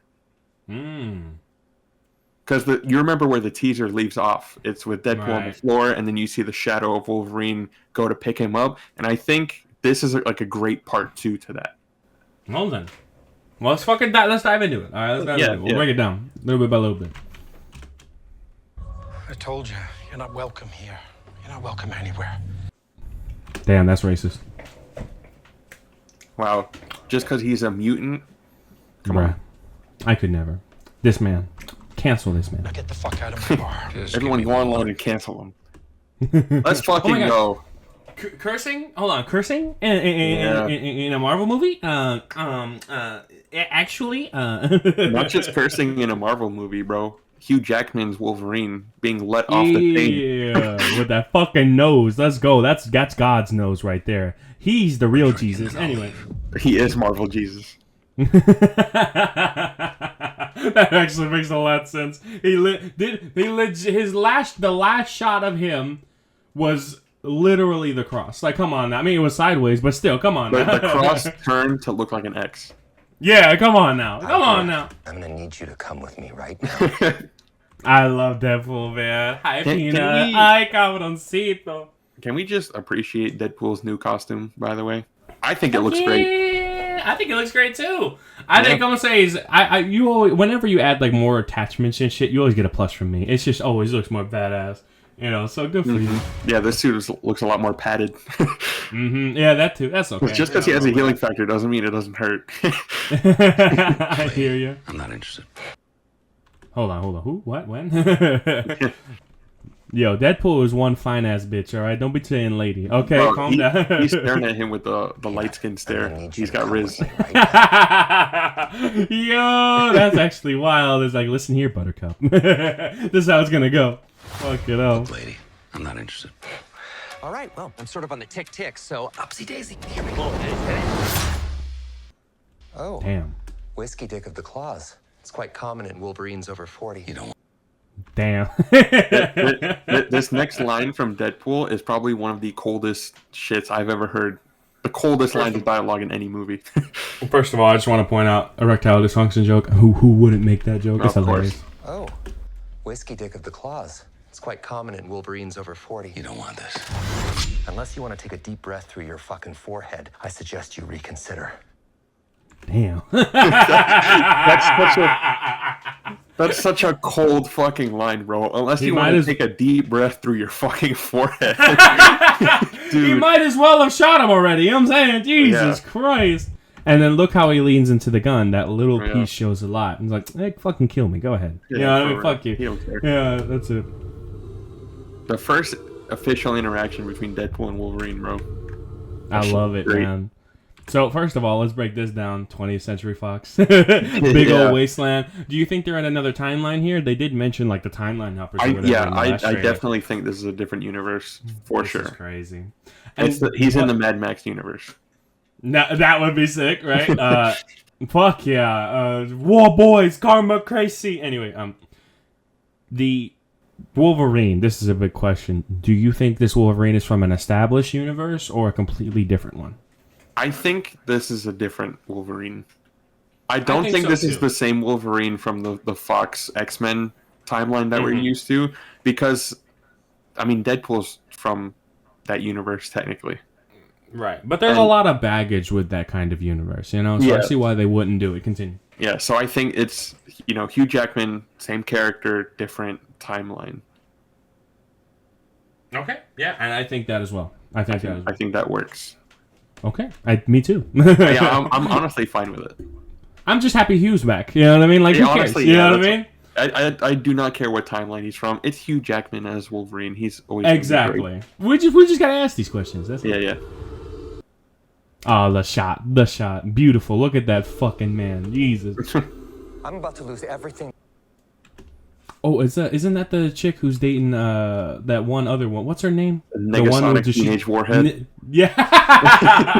yeah. I remember. And then you got what's Teenage. What the shit? That's the coolest name ever. Is it? And what's his name? Is it Gumta? Dopinder. Darpinder. My bad. It's more racist. Okay. Dopinder. Yeah, the taxi driver. But yeah, no, that's Yukio. Hi, Yukio. Hi, Wade. Yukio. Hi, Yukio. Oh, I love it. Yeah. And then there you go. That's the guy. I don't have any powers. Yeah, Peter. Or yes, our Deadpool boy. calls him Sugar Bear. Yeah, exactly. We saved them. Good job, Deadpool. Shatterstar. And then his wife. Why is Shatterstar there? He got bodied. Did he save the entire X-Force? No, he saved the entire X-Force. Yeah. Okay. I thought he just saved Peter. I don't think they showed him saving the entire X-Force, but you can imply it. My fucking problem. Is that? Damn, not my fucking problem. I love hearing Wolverine curse. I love Logan, and I love hearing Wolverine curse. It's so it's so smooth. When your world went to shit. Damn. Oh, so this is a flashback sequence. I like that. Yeah. This Wolverine. Damn, I sped through that. I really want to see Hugh Jackman pull off another great performance. Oh, for sure. He can do no wrong. Like, don't get me wrong, the comedic stuff is going to be great, and I know it is, but if he can pull off a serious moment as well that makes you tear up, I mean, fuck. You know what I mean? Like, because Deadpool's done that before. It's done that, where it pulls a serious moment on you, and then all of a sudden it's like, damn, not only is this comedic, these guys can write. You know what I mean? Yeah, it's crazy. I think that's what a lot of people forget about the Deadpool movies is that, you know, there's a lot of jokes and everything, and yeah, these movies are funny, but there's also always a really deep emotional layer to these movies. Easy. Like, I mean, just looking back at Deadpool 2, the scene where him and Vanessa are, like, in the afterlife, and, you know, they finally have, like, a moment together. Right. But she's like, it's not your time, and then he immediately gets sent back to like the real world. That shit hits. Yeah, and I can say I agree. And there's also moments in Deadpool 1 where you can see how it switches, and it's so seamless. Like when Deadpool gets so angry at the bad guy, and then he escapes, and it's like a serious action scene.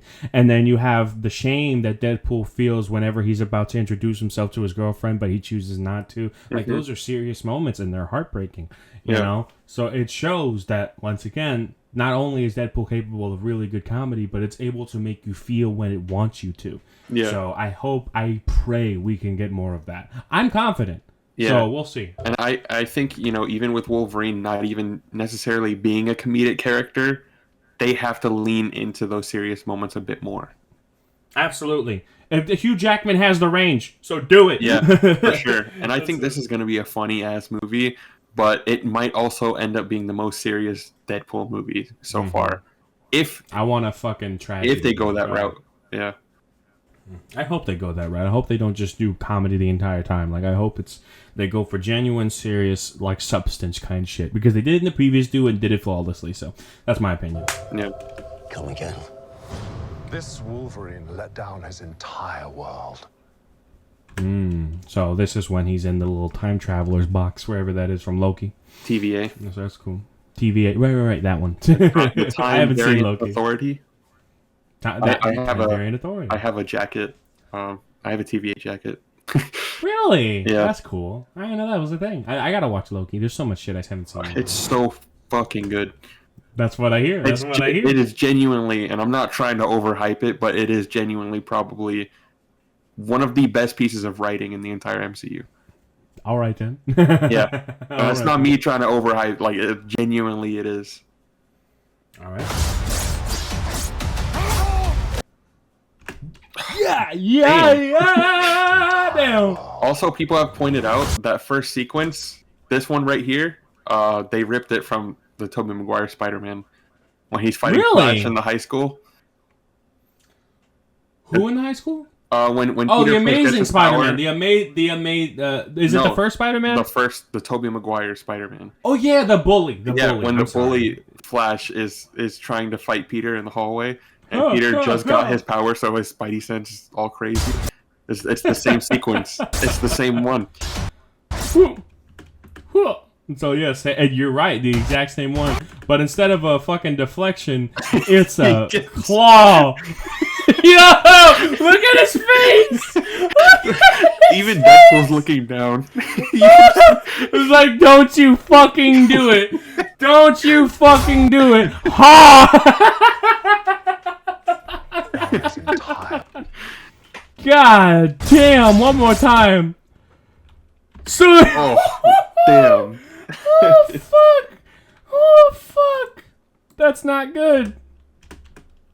Ooh. That is gnarly, bro. That's wild, son. Damn. Well, you know, it is what it is. Hey, they'll grow back. It's gonna be nice to see a Wolverine in his prime in a rated R movie. Oh, fuck yeah. Because The Logan, action it was is gonna the... go crazy. Because with Logan, he's an older Wolverine, so it's a bit slower, but it still showed crazy brutality. I would love to see a fucking Wolverine just go ham and not get slowed down. Fuck yeah. Oh, yeah. I'd love to see that. I want to see plenty of that. At least 4 scenes. Come on, man. Yeah. Damn, there you go, the sides. Oh, yeah. Damn, that's cool. Want to talk about what's haunting you, or should we... Yo, that hair is wild. Holmes. Yeah, this is 4K now. Jesus Christ. he looks the most disgusting yet. Yeah. Man looks like a hairy avocado now. That's wild. I think they were responding to some of the criticism with Deadpool 2, because I think in Deadpool 2 people were saying he looks more like Ryan Reynolds than he did in the first one. And so now, I guess for this one, they're like, let's make him uglier. Yeah, and dude, I see it. Fuck, I know. Wait for a third act flashback. Go fuck yourself. Hmm. Go. Want to talk about what's haunting you, or should we wait for a third act flashback? Go fuck yourself. Sake. Yeah, and we just saw that with the sitting down next to the stones. Yeah. I love it, man. Self-aware. This July. I love how dramatic it is. Of course. I don't know anything about saving worlds. Yo, the gold is that Golden Deagles? Are you kidding me? Golden Deagles. I love Wolverine it. got the sleeves ripped off. Let's fucking Yeah, this is the big fucking the finale fight. I love it. Just like when Cable and them walked up to that school, you know. Fuck, you know. And so what's up with this? Is he trying to save his family? Yeah. Okay. He needs Wolverine's help. Trust me, kid. I'm no hero. The song is perfect, by the way. I love, you know, man, I'm feeling this and I'm thinking they're taking the cowboy aesthetic and they're applying it here. Because, you know, the Logan had the whole Western aesthetic and you still feel it. You still feel it here. You still feel it here. It's just some old hero singing his last hurrah. You know, they do that in Westerns too, so it's perfect. Don't kill Wolverine, please. let him ride off into the sunset. Let him correct his timeline. I don't think they would kill him off. Especially because he already had Logan. No, I don't think they would. I I'm don't just think saying, they would like, if there's some lapse of judgment, you know what I'm saying? Like, don't do it. Yeah. You were the... I love practical shots, too. That little background looks fire. Yeah. And if that's not practical, good job, CGI. Yeah, right. Soaking wet right now. Same, dog. To be frank. Same, to be frank. Come on now. Come on. You are too. Come on, Skweedo. That reminds me of the first one when he says, I'm touching myself tonight after inhaling the gun smoke. I'm touching myself tonight. I love it, bro. There you go. They're back. They're back. Sir. He took Viagra. We're all good. Oh, jeez. Oh, he split the spine. Oh, he's fighting split the spine. TVA agents. Yeah, I see that. Bro, maybe it's when they initially tried to apprehend him. I think maybe the TVA was probably, you know, like they used Deadpool to get Wolverine or something of that nature. And then maybe the TVA is just, okay, we have to eliminate him to, you know, save whatever universe or whatever they're in. And so now I guess Deadpool's like, fuck that. I'm trying to save my family. And Now he's fighting back against the TVA, which would be interesting because the TVA and Loki are seen as the good guys. I think it'd be interesting for them to be the bad guys, or at least in the wrong in this scenario. You know. That would actually be very interesting. I agree with you. Actually, would flip on the head. Actually, I'm wrong. The TVA, what? They're not really the good guys. There are good people in the TVA, but they're not the good guys. Right. I should say that. But the faction itself is I feel you. I need to see Loki, man. I really do. It's on the list. It's on the list. The whole TVA thing would make a lot more sense if you watched it. I agree. The people know what I'm talking about. And the people. Yeah, I misspoke when they said they were the good guys, but I failed you all. They get it. Yeah, they're gonna hound you in the comments for like 30 minutes now. I hope you know that. Yeah. Good. Traffic. Anyway. Oh yeah. This is the chick. Yeah. The chick from Doctor Strange, but like a young version of her. Is it a young version of her? I'm telling you, who else could it be? I've heard people say this is apparently Professor X's sister. Who's a character in the comics. Okay, then that's different. Okay, now if that's the case, then fair. But tell me, she looks just like her though, the ancient one. Yeah, the ancient one. And as the trailer continues, she does some weird mystical shit. I'm like, whoa, hold on, wait a minute, wait. Yeah. You know what I mean? There you go. A little bit more actions. The action, the fucking anger. Oh shit. Oh, this is gonna go hard. Oh, it's gonna go so fucking hard, dude. So what's up with his katanas? They're made out of adamantium? Probably.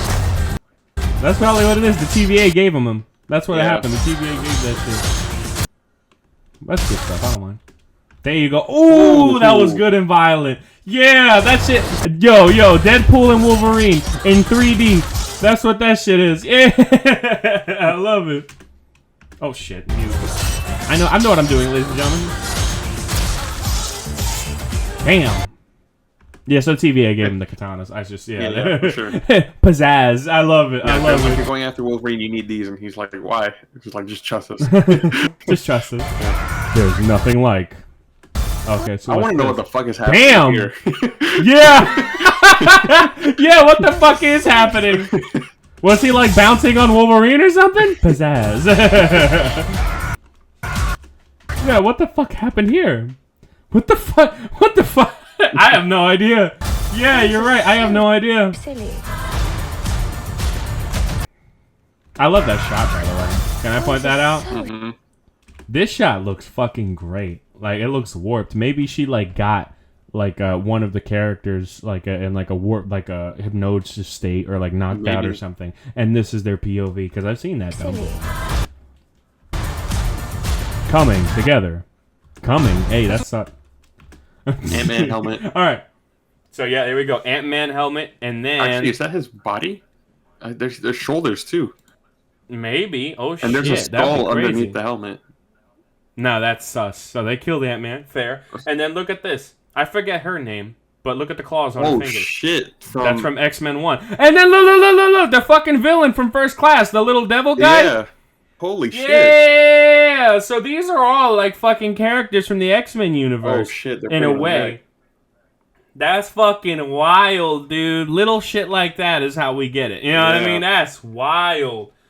Holy shit. I don't know who the rest of these people are. Although that does look like a Valkyrie, Tessa Thompson, but I doubt that's it.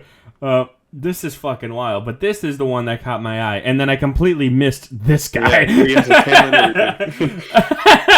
It was like, well, it's not Nightcrawler. Yeah, so. I wish I remembered these characters' names. There's so many mutants I don't. that it's impossible. Yeah, exactly. It's hard to remember the mutants' names, but we know who I'm talking about. Yeah, anyway. This is what I'm talking about. Yeah, whole ass skull. Yeah.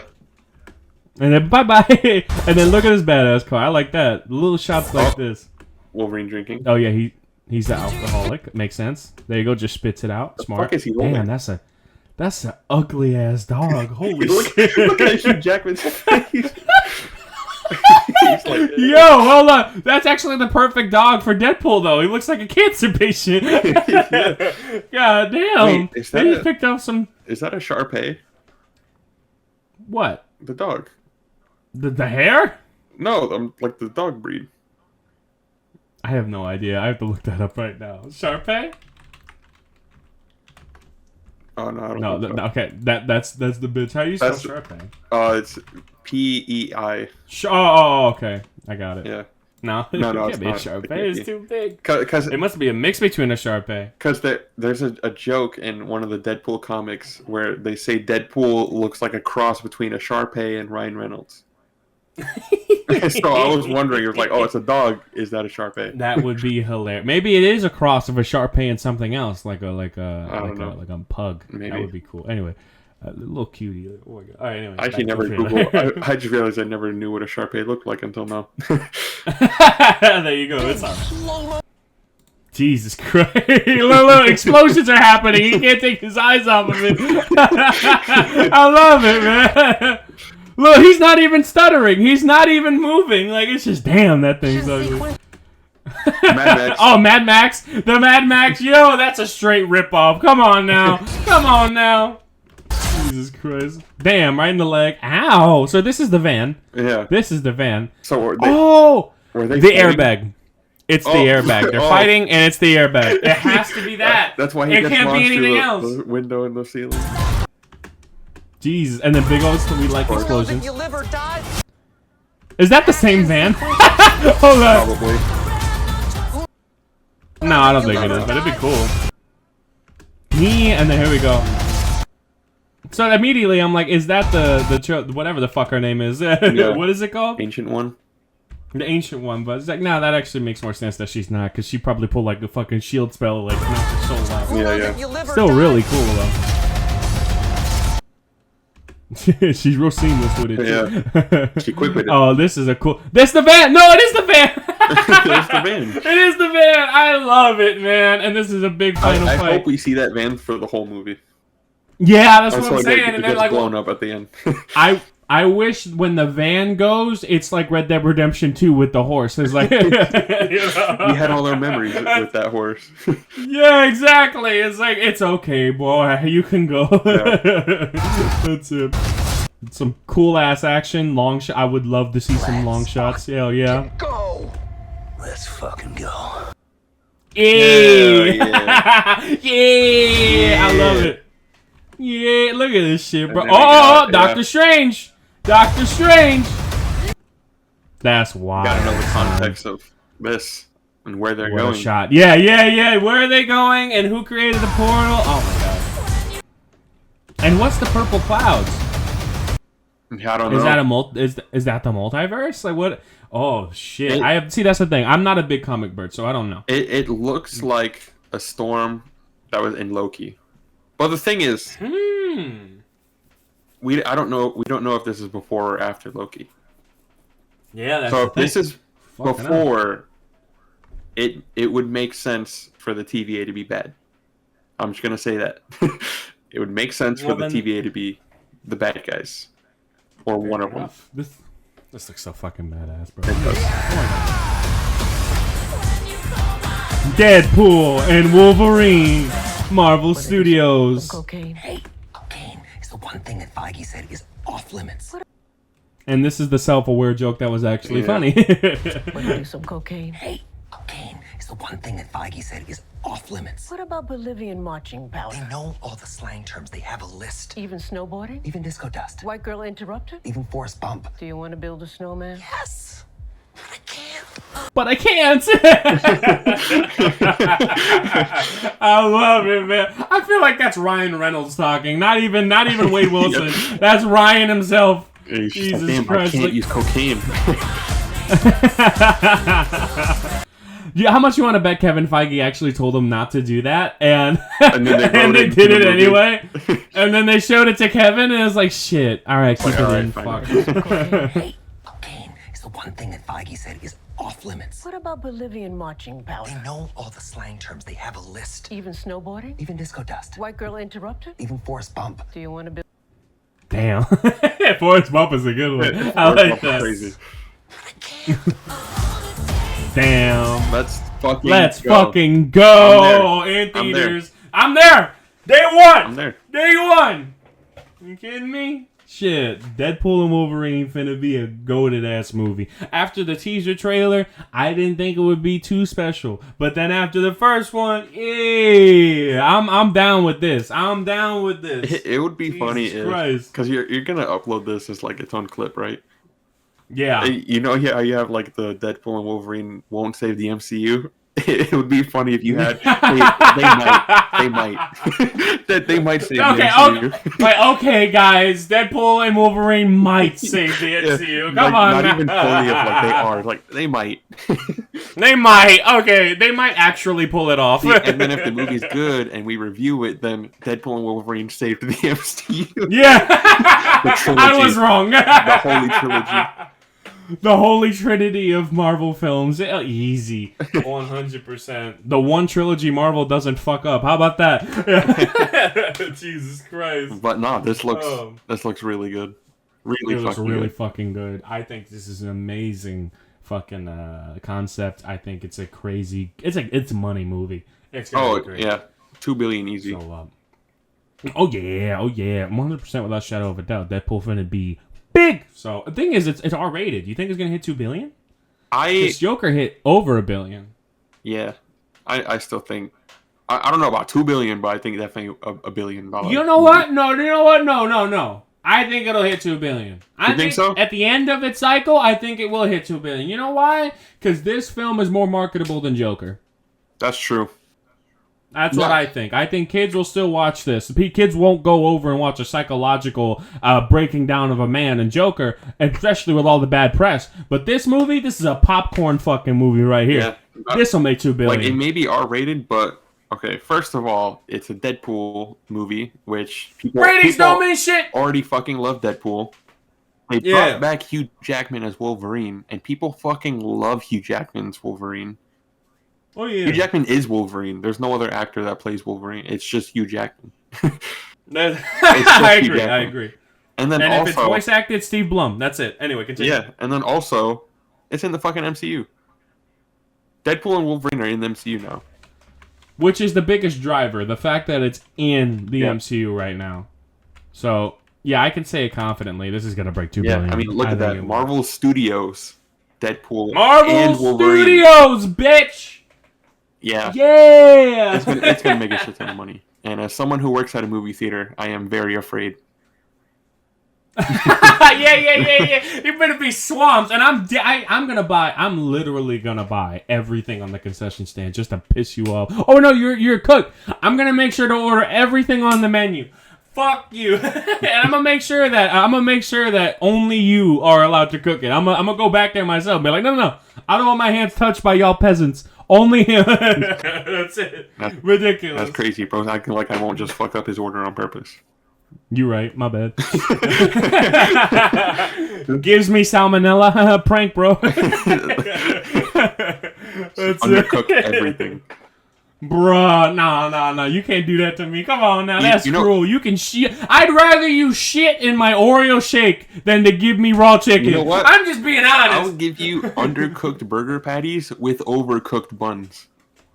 Damn, that's probably that's a fate worse than death. You might just have to kill me then. That's wild. Burnt ass buns. Jesus. Hey yo, that's sus. Got him.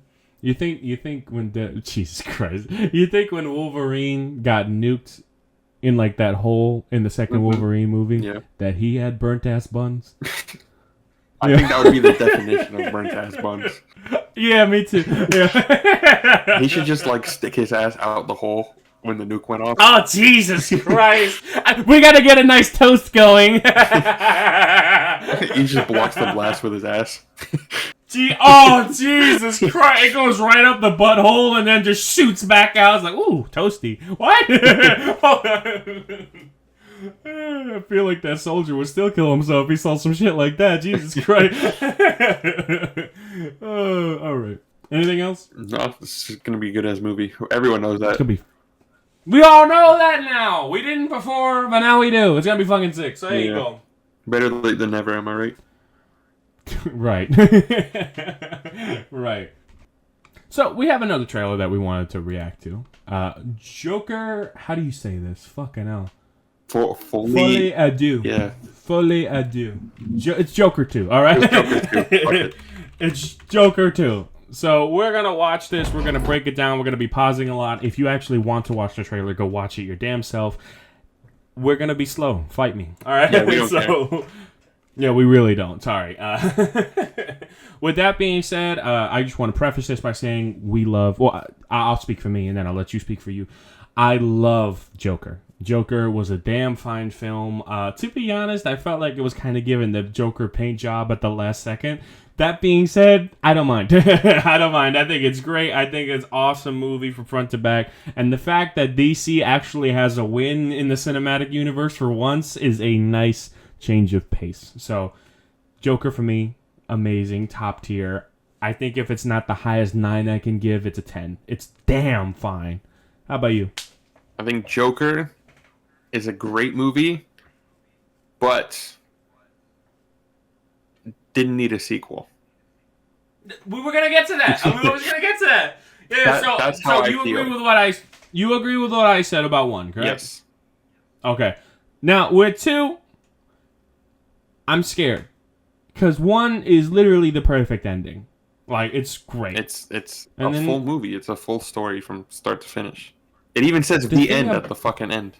Right. The thing about Joker 1 is that you can take it and interpret it however the hell you want. Maybe a lot of this was fake. Maybe a lot of this was an hallucination, if not all of it. That kind of thing, right? But maybe this is just something playing around in his fucked up mind. This sequel kind of cements and canonizes como se dice, certain theories that other people may not want to happen. It's like an American Psycho 2. It's like, oh yeah, no, he was an actual killer. Yeah, he did those things anyway. Like, no, wait. You're taking one of the greatest, one of the biggest selling points on the film and like why people love it is that they can make a theory that maybe none of this actually happened. Like they have their own little headcanon and they have things that could actually prove their thought process. You know, but when you make a sequel, you take that all away and say, hey, this is how it worked. This is the canon. That's it. Nothing else, you know? So it's kind of taking 1 and lessening it by making a sequel. Yeah. All right? So I do not think Joker 1 needs a sequel either. But that being said, judging from what I've seen in this trailer, I think it's just good for us to keep Joker 1 in our own little headcanon and to let this movie cook. Because we've seen this trailer before already, and it... Oh boy. So, anything you want to say before we start? Nope. I'm going to let a lot of the trailer do the speaking up for itself. All right. Fair enough. Let's go to work. That's why I didn't want to say anything. Let's go. First of all, cool shot. And cinematography's never been Joker's problem. Yeah, damn straight. Same with the soundtrack. Yeah. Hey, Fleck, you got a joke for us today? Oh, Fleck. I love it already. Lady Gaga, fair enough. She's been getting in a lot of roles. I remember seeing her in House of Gucci. She was not the problem of that film. Yeah. She was not. That's the thing. She's never really the problem of a film, so good for her. We use music to make us whole. Oh, Jesus, the shots. Yeah. Get in! Oh, Balance it's beautiful. the fractures within ourselves. Jesus fucking Christ. Look at this. The slow motion with the rain. I'm sorry, I keep... Look at this! It's symmetrical even. Oh, yeah. Not this. Oh, my God. So, look at that shit. So come on now. The musical aspect has me really curious because it seems like we're going to be physically going in and out of Joker's mind. Because if you look at the umbrellas before, they were all black, but then now when they cut to this shot, to balance, they're all colorful. Wow, that's a really good observation. And so yeah, it's going to be interesting to see, I guess, what Arthur sees in his own head. It's also going to be interesting to see how the film can clearly, sometimes will clearly cut the lines between real and fake, and how it'll blur the lines and you're not sure, and it'll keep you guessing. Yeah. You know? I'd really. Oh my god, this movie's gonna be delectable. Continue. I'm nobody. Shooting on location is always much more advantageous than using sets. Mm-hmm. I love this I too. haven't done anything with my life like you have.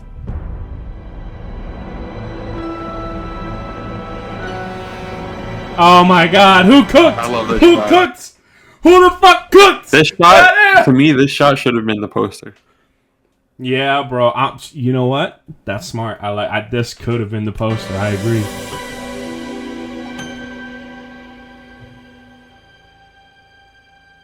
Let's get out of here. Oh shit, yo, Lady Gaga said that to me. And, say what? I'm Come on, man. sprinting out that fucking room. Yeah, right. Shit, I'll jump out the window. But it's only because I'm afraid of women, not actually because. Same. That's why I jumped out the window. Yeah, I mean, I'm not going with you. You know, this is gonna be a crazy sequence. Oh yeah, 100%. This is, do you think the entire thing will take place in the asylum until like near the end? And like this is like all in their headcanon. So I was gonna say, I think, you know how the first movie is basically Taxi Driver? Yeah, I feel like this movie is gonna take a lot from One Flew Over the Cuckoo's Nest. Oh, I love that. Have you seen it? Yes. I love that And movie. I think this entire movie is going to be within Arkham, and they're not going to escape until the end. Son of a bitch. And I could see it leading into a Joker 3 Son potentially, but we never know.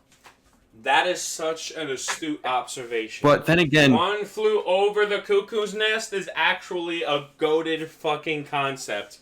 Continue. that theory is probably not correct though, because I just remembered in this trailer they say that Arthur was let out of Arkham. Damn. Let's see. I think I'm remembering correctly. Let's see. That is, I love that transition. This is right out of, so this is like right after Arkham. It's like, right outside of Arkham. So you notice how everything's on fire. Oh shit, I think I got it. Yeah. I think I got it. What do you think? Arthur's going to be let out of Arkham. He might go back and break her out. Yeah, like he feigns being sane. Yeah. And so she makes a okay.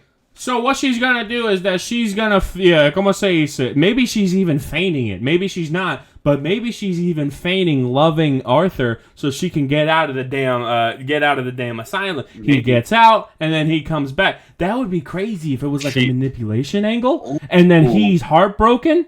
Holy shit. Holy shit, that would be wild. Put them against each other towards the Yo, it's like two lovers who like deeply hate each other but love each other at the same time. The toxic relationship. Let them cook, dog. And I think this idea of Arthur being the one to break her out is such a good flip on the Harley Quinn origin story. Oh, yeah! Just like how the first one flipped Joker. This one's taking its own liberties, and I'm okay with that. Continue. Yeah, because if you have seen the new Batman Adventures or Batman the Animated Series, the episode Mad Love is the origin of Harley Quinn. And so she's Joker's therapist, and then she falls in love with him, and eventually she comes back in the middle of the night at one point, dressed up as a Harley Quinn, as a jester, and breaks him out of Arkham by herself. And so that would be a nice kind of flip on it, where in this version of Joker, he's the one breaking her out. And maybe she's the manipulator, just like how Joker abuses Harley to keep her around. Yep. And it would fit very much in line with the Arthur that we've seen in the first movie, because he's a very lonely person. Yeah. And he attaches himself to a woman figure so much that it's kind of obsessive, like his mother and that chick next door. Exactly. He can be a very obsessive person. He catches feelings easily. So I could definitely see her pulling the strings and leading him along. That would actually be so fucking sick. And yo, if we predicted that, I'm using this clip again. I don't give a fuck. Oh shit. Oh shit. This ain't true love. Receipts. We predicted the Joker. Receipts. Look at the bottom left of the screen, motherfucker. 424. The movie ain't come out yet. Come on now. Come on now. That's wild. And if we're very wrong, You wish I knew our predictions were a lie. yeah, same. We're never wrong. Not up in this bitch. Nah, not in the big squeeze show. Fuck out of here. Anyway. This is wild, dude. That shot is beautiful, by the way, right next to ambulances. Oh yeah. With the building on fire. You gotta love it. Oh, repeat of the first one. He's running through traffic this time. This is gonna be interesting. Oh, this is gonna be a crazy ass moment. Cause is this is this a metaphor or is this a real fucking person trying to I don't think it's a real person. I think it's all in his head because there's a second person running in between them who has the same mask that he wore in the first movie, I believe. I don't think these are impersonators. I think this is all in his head. I could be wrong though. So this is going to like Arthur Fleck. He's trying to go towards Arthur Fleck, but you have the Joker alter ego, and so he's trying to find out which side he's trying to lean into. And maybe at the end he's going to end up killing his other side, so where it's just that one character. We don't know who it's going to be, but like for example, there's this movie called Identity, where the whole premise of that film is there's a psycho killer and there's a mental battle in his mind. He has 8 different personalities, and throughout the entire movie, their personalities are like being killed by like one solo personality, and they're trying to find that personality so they can kill him, like Among Us. And so this is exactly what I think they're trying to represent here: is that there's other alter egos, and eventually it's going to end up in these alter egos clashing and killing each other until one survives.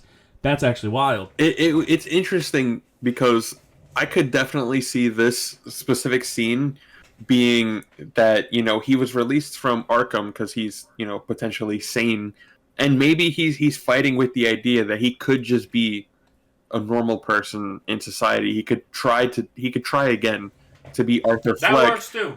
But you know, this Joker alter ego, the one that Lady Gaga is supposedly in love with, this idea of Joker, because she did the whole gun thing like he normally does. Maybe this idea of Joker is calling to him so he could go back to her. He's trying to be better, but she's dragging him back down. Oh my god, yes. Let him cook. That's how I could interpret this scene. Because it really seems like this movie's leaning on the love aspect between Lady Gaga and Joker. We don't know her name yet. Dude, we're only halfway. Basically Harley Quinn. She's basically Harley Quinn. I'll just call her Harley. But yeah, she's basically Harley Quinn. It's really leaning into the love aspect, I think, of Harley and the Joker. And so I could definitely see a lot of this movie being him kind of dealing with those feelings. Because he hasn't really had that before. He had a crush on the neighbor in the first movie, but that wasn't like a love thing. He never really had an attachment to anybody. And she's like the first person that it's like, oh, I'm a fan. You know, like she likes him for who he is. He's getting affirmation from somebody, which something that he didn't receive his entire life. Exactly. Right. So except from his mother, and he ended up killing her. So yeah, well, because she lied to him, I think. Right. Yeah. I agree. He felt betrayed. Yeah. Just like how he's gonna feel betrayed by Lady Gaga. You know. This makes me more excited because now I'm like way more intrigued. I'm like, what the fuck is happening? Dude, we're literally only halfway through the trailer, and we've come up with so much shit. This is wild, dude. What a fucking trailer. Yeah. This is how you do a teaser trailer. Deadpool and Wolverine. Fucking hell. Jesus. And it's like 10 seconds shorter. Come on, y'all. Come on, y'all. Ridiculous. See, there's the... Oh, yeah, you're right. You're right. And he just got hit by a car. Good for him. It's funny because if it's an impersonator, then that guy straight up got hit by a car. But if it's in his head, I like that they react to the environment around them. Oh. Schizophrenic. Joker and Harley. Oh shit, Harley. Yeah, so Harley Quinn. Got it. So at least that's probably her character. Like maybe she's got a real name, and then like Harley's her alter ego. Yeah. And it's interesting. Of course, Lady Gaga is fuck. Of course, Lady Gaga is an artist in this movie. Of course, she is. Continue. Those curtains look just like the Murray Franklin. Yeah, show. the umbrellas.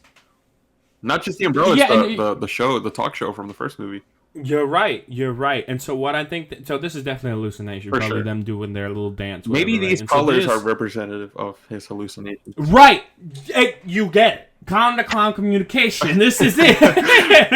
This is exactly that. This is going to be the telltale sign on whether or not it's hallucination if you see these series of colors. Yeah. And sometimes it'll be real obvious. Sometimes it'll be so hidden you won't even notice it the it'd be first time. interesting if I it's would like love to see he's that. in a room and like people are wearing these colors.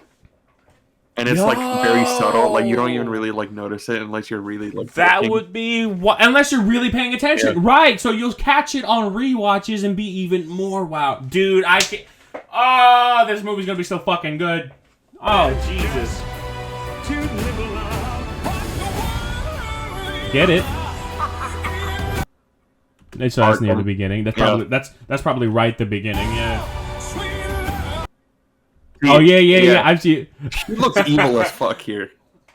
She does. No, dude. I remember like there was like footage of this happening, and people like took that clip out of context and applied it to like, oh my god, look at these protesters. Oh my god, and then she did the thing. Oh my god, how badass! Like, dude, that's Lady Gaga, and she's doing that for a movie. Come on, guys. I'm pretty sure she makes out with one of the women in the. Yeah. I forgot the trailer doesn't show that. There's this chick is like, oh, you're going to hell, and then she looks over at the girl, kisses her, and says, yeah, and you're coming with me. So there you go. Yeah. This idea of Harley being the manipulator would be insane. Because then she's like, and maybe she doesn't even. The thing is, she might not even be the manipulator. Maybe it's just the fact that her personality is so attaching that like she's hooking him down. It's like, I love this alter ego. I love this part of you, and Arthur thinks that he needs to provide that, even though that's not him. Mm-hmm. So he's going to continue providing for that, and she's going to keep digging and hooking in even deeper to where he can't leave that personality, or he'll lose her, and he's afraid of that. Yeah. So they're both extremely toxic for one another. So it's not, she wouldn't even be playing the role of manipulator. It would just be their toxic personalities locking into each other. Yeah. It's ridiculous. God, that'd be so interesting.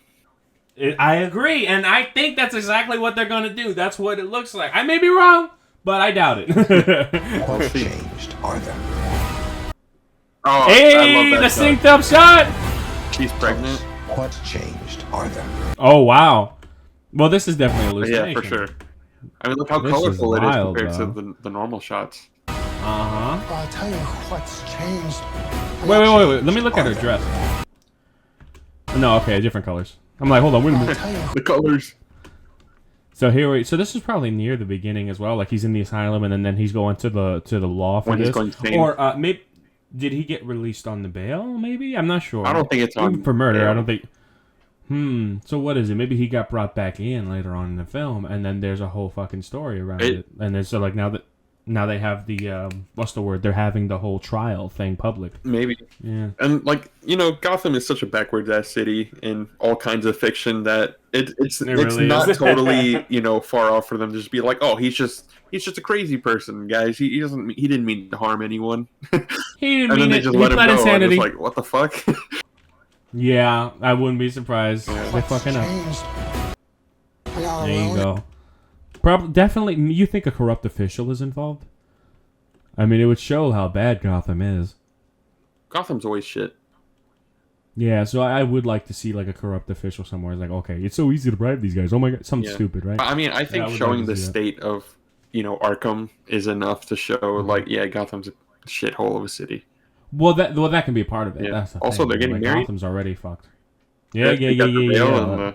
I love this. Great shot. Once again, just theater. It's not just theater. It's there's theater. the short guy from the first one, his friend, the one he let go. Oh yeah! Oh my god, that's wild! Yo, he beat the shit out of that dude. And then it's like, oh, you need to leave? Oh, okay, bet. And it's like, Arthur?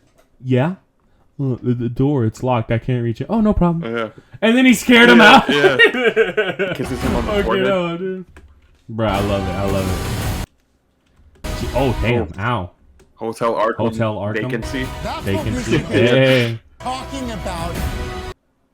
So vacancy is probably like they probably as soon as she gets out, that's probably when they launch fully into love. Probably. That's what we should be talking about.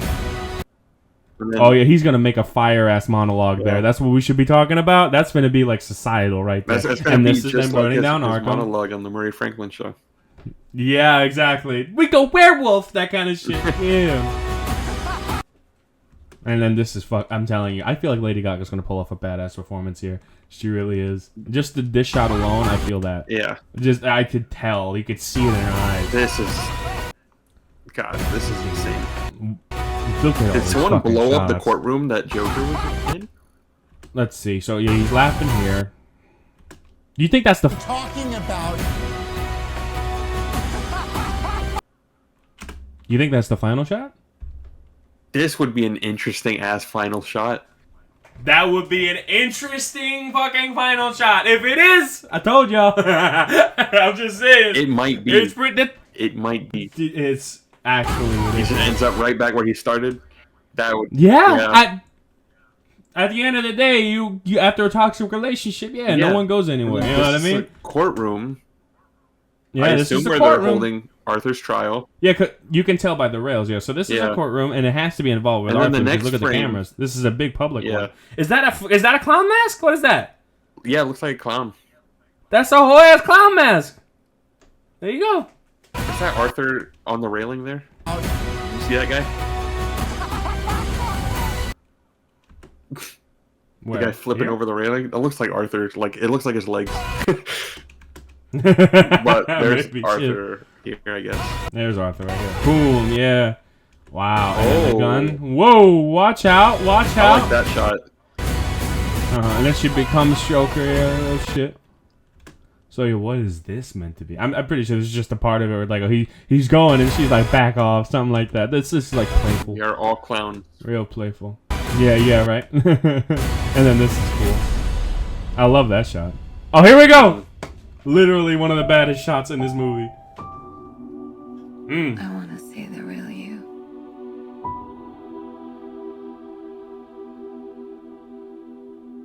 What if this is the final shot?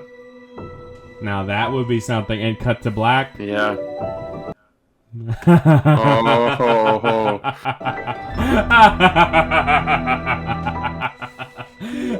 Look at that fucking grin. Look at that shit-eating grin. That motherfucker. This would be a man, good you final gotta shot love- too, because she's on the outside. You're right.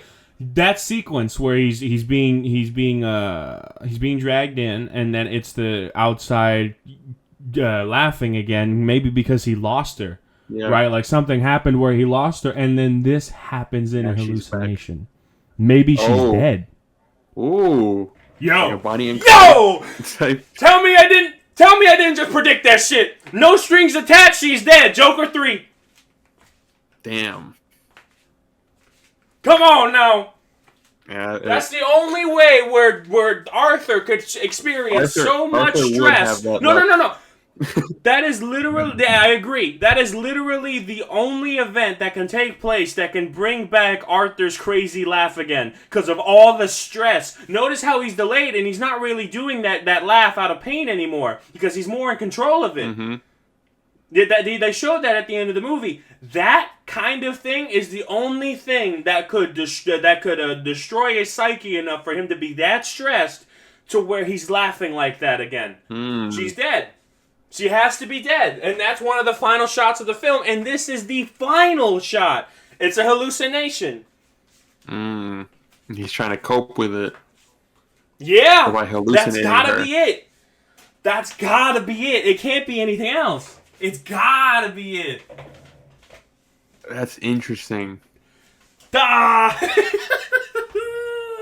I'm telling you, if I'm right, that I'm gonna be playing this in my head, the back of my head for years. If I'm right, oh shit. You know me, I'm Johnny on the spot with these predictions. Come on now. Come on now. Gotta save all this.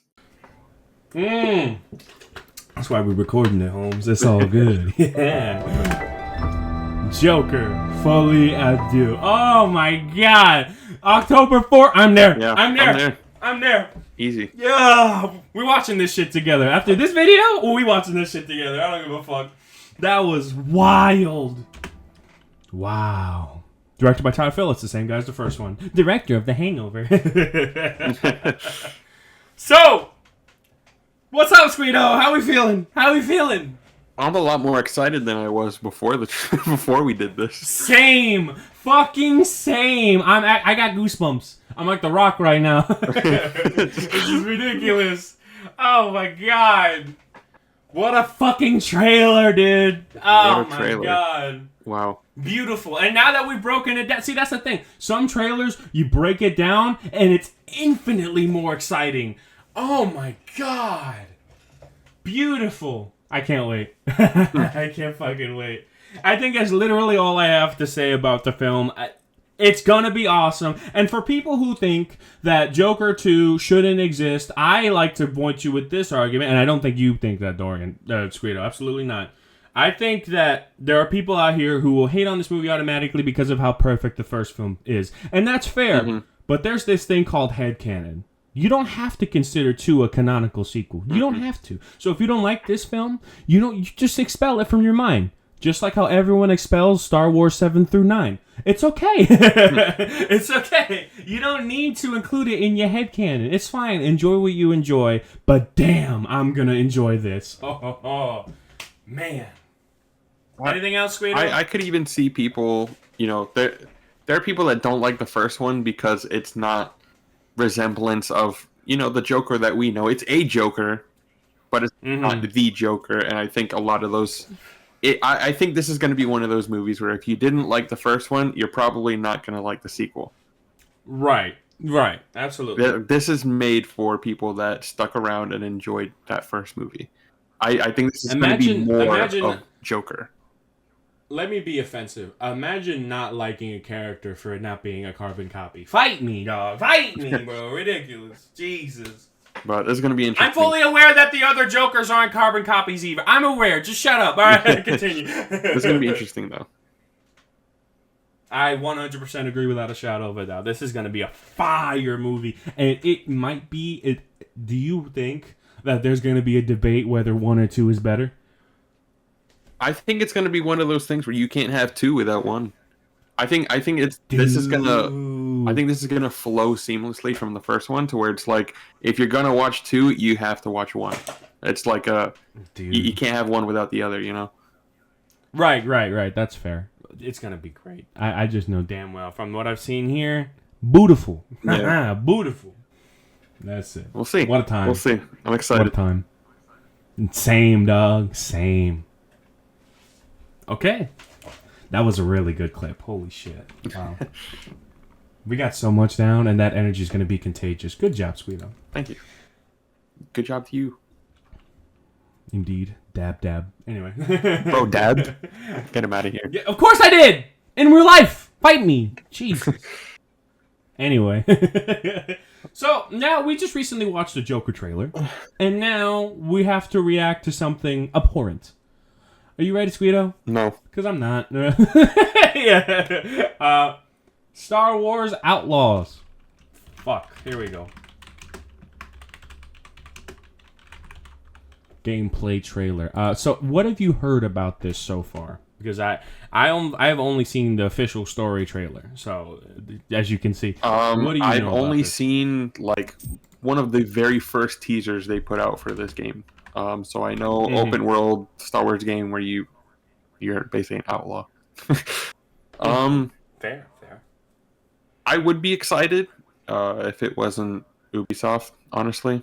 Yeah. Because I pointed right at it. I know what you're gonna do. They tend to follow a specific kind of formula when it comes to open world games, and it works Skull and for Bones. like Assassin's Creed. Right. Maybe Far Cry. They got their fans, but I don't really want an Ubisoft Star Wars game. It's not something I'm asking for. Being honest, yeah. Just give me Battlefront 3. I'll be satisfied. Yeah. I don't know. I mean, not really excited for Star Wars Outlaws. I haven't really heard anything about it. I haven't seen much from it. It's a game that's going to come out, and I'm not going to play it. It's simple. Yeah, same. Seriously, unless there's something revolutionary coming out before Before we get into this, I just want to say that I believe the full price game is $70, and then they have the deluxe edition, where it's like, you know, it goes up to 80 and then 130, and then they say, or you can get this Ubisoft pass. And personally, I would never spend $130 on this. So if you do that, that's cool for you. I'm just giving you the prices, but me personally, I don't think I'm even going to spend $70 on this. So we'll see. And I love Star Wars. Big Star Wars fan over here. Love Star Wars The Force Unleashed. I still need to play Fallen Order. I own it. Haven't played it yet. Fallen Order and Jedi Survivor are fantastic. We'll get there. You know what I mean? So let's start it up. Capture it in engine. So this not is the all images appear in game. The story specifically. Gotcha. Yeah, so it's the story, but it was also meant to show some gameplay, if I remember correctly. Okay. Each of you here we go. represents some of the most powerful criminal organizations in the galaxy. Indeed. Okay. Pikes, Crimson Dawn, Huts. It's a golden age. Damn, did they really? I'm sorry. Did they really use the drums for the spit? Come on now. Yeah. The fuck? All right, cool. It was a dramatic spit. Dramatic ass spit. So this is my first time seeing this trailer. Really? Okay. By a rebellion that won't quit. I like the looks of this, but I don't think this is in engine. Oh, right, rather, so? this is an in-game. No, this is no in engine. Yes, I don't know if this is in game. Doesn't look in game. Shot. No. It's an opportunity to make millions. Kay Vess, the underworld's favorite new scoundrel. We meet at last. What do you want? One thing I do like throughout this trailer, you're gonna hear it. I like the music. I mean, Star Wars, you know, always good when it comes to music. That's never been a problem. Never been a problem exactly. It's never been a problem. What do you want? Zarek Besh. They're new, rich, and lethal. You. The fuck are they wearing? They look like they're wearing the. Do you remember the robot in Wall-E that cleans? No, dude. It looks like they're wearing that robot on their head. Nah, why they all look like human gonk droids, bruh? Ah, hell nah. We don't need this. Don't disrespect the gonk droid like that. Yeah, you right. My bad. And lethal. You crossed their boss Sliro, and now. So that's Sliro. They're doing Minecraft. So he's cosplay. meant to. Yeah, they really are. Yo, Steve, what's good? Is that a silencer? Am I crazy? I hope not. A silencer on a Star Wars gun is kind of crazy. What the? No. Is that a compensator? I'd like to think that's a compensator. Yeah. Something like that. It's definitely not. I was about to say, if that's a silencer, go fuck yourself. I'm just saying. Silence laser. I'm glad they didn't put magazines in it. You know what I mean? Like, that would have been stupid. Like, these are laser weapons. What's going on? So this is the big bad guy. Not threatening at all so far. He wants you gone. Is that the chick from, have we seen this chick before? He wants you. This one. Have we seen this one before? I don't think so. She looks like a new character. Rob his fortune, buy your freedom. Gameplay right here. This job, it's a death wish. Damn, huh, Solo? I'm in. Out here, you live in cool environment. Definitely gonna downgrade the graphics, but okay. I mean, remember Watch Dogs? I like the Twin Sons look. What was it? The Tucsons? Yeah. Out here, you live and die by your. It's gonna look. Yeah, I do. I like that as well. That's hot as fuck. You want to survive? Know the players. You're new to this world. What's your problem? Come back when you're not. Hold on, what was that? Players. You're new to She's already struggling. What's your problem? Oh my god. No, I don't like it. I don't like it. I don't like it. I don't like it. I don't know. I don't like it. What's your problem? Jabba, right? Look, don't try. They just keep reinserting old characters from Member Berries. We love it. Okay, we're skipping that part. Oh my god, that was so funny. We're gonna watch it again. Just how funny it was. Okay, we're skipping that part. The epic drone. I'm sorry, the drones. I can't. For about as long as I can remember, it's just been me and Nix. doing what we have to survive. This. I like that. I think that's in game as well. It might be cutscene, but no, what it looks like it's in game. What it looks like is we're gonna be rolling around with Nyx, just chilling. We're gonna call him to do crazy shit. You know what I mean? Like attack that guy or lure him over here. That kind of thing. That's pretty cool. He's cute. Yeah. Good for This job is my one shot at freedom. They're going for Uncharted right there. He's all that. Yeah. Dude, hold on. That jump did not look good. I gotta see that again. Oh, hell no.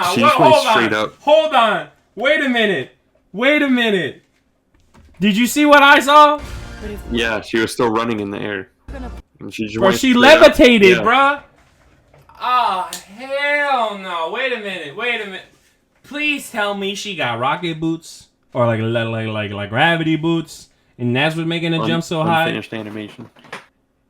Don't tell me it's some unfinished ass animation, and you put it in the trailer. Don't. I mean, don't most games do that?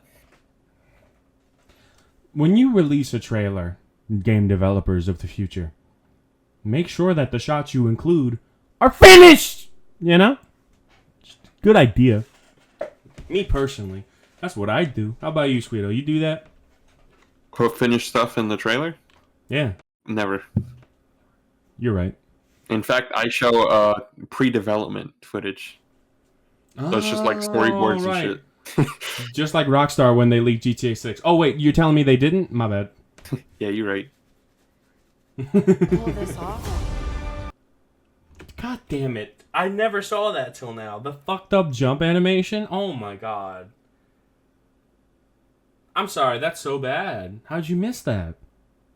I know what you're thinking. Oh, like just a little insignificant. No, it just shows how amateurish this is. Because no one else makes these mistakes. You know? Jesus. Hell, Cyberpunk didn't make these mistakes. And their game was a hot fucking mess. Jesus fucking Christ. I'm sorry. Alright. We need the right crew. Damn, that dude is ugly. Go back. That jump animation. Damn, bro. Man's got 4 nostrils. That's wild. Damn. And the right ship. Huh? You noticed that too, right? The right ship. Her lips did not match with the narration of the trailer. Oh, Jesus Christ. That caught me off guard. This footage was captured in engine, which means they could manipulate the lip movement if they wanted, just so it could. That's how low fucking. Oh, Jesus Christ. That's 2. That's 2 mistakes. You make a third one, and the next minute you're out. I won't even finish the trailer. The right crew. And the right ship.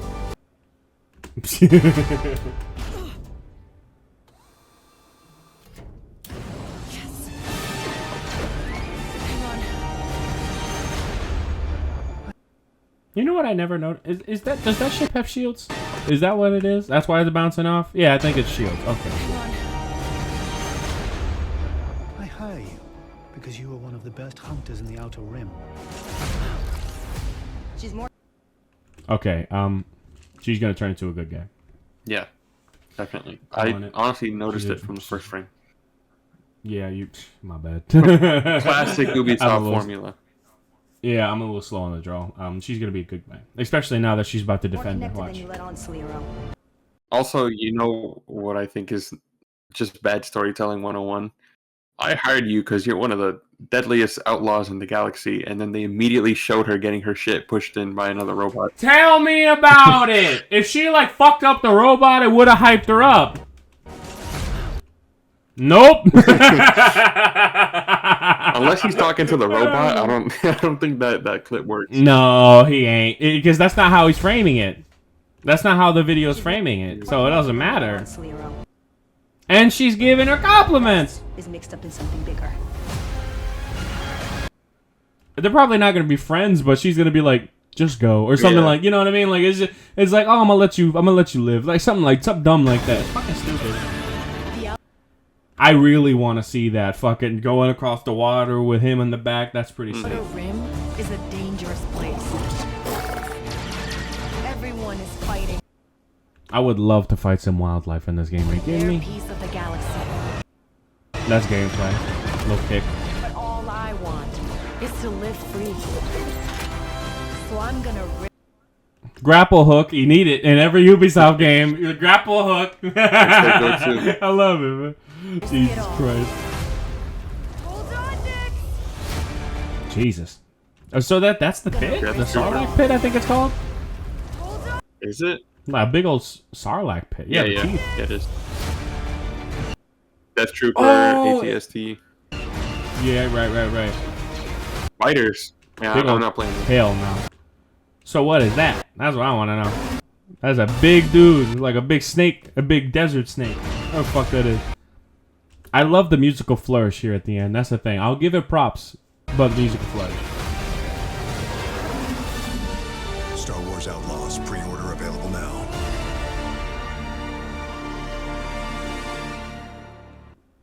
Like that shit gives me goosebumps. Great music. That's not the problem. Problem is that we have a completely unfinished trailer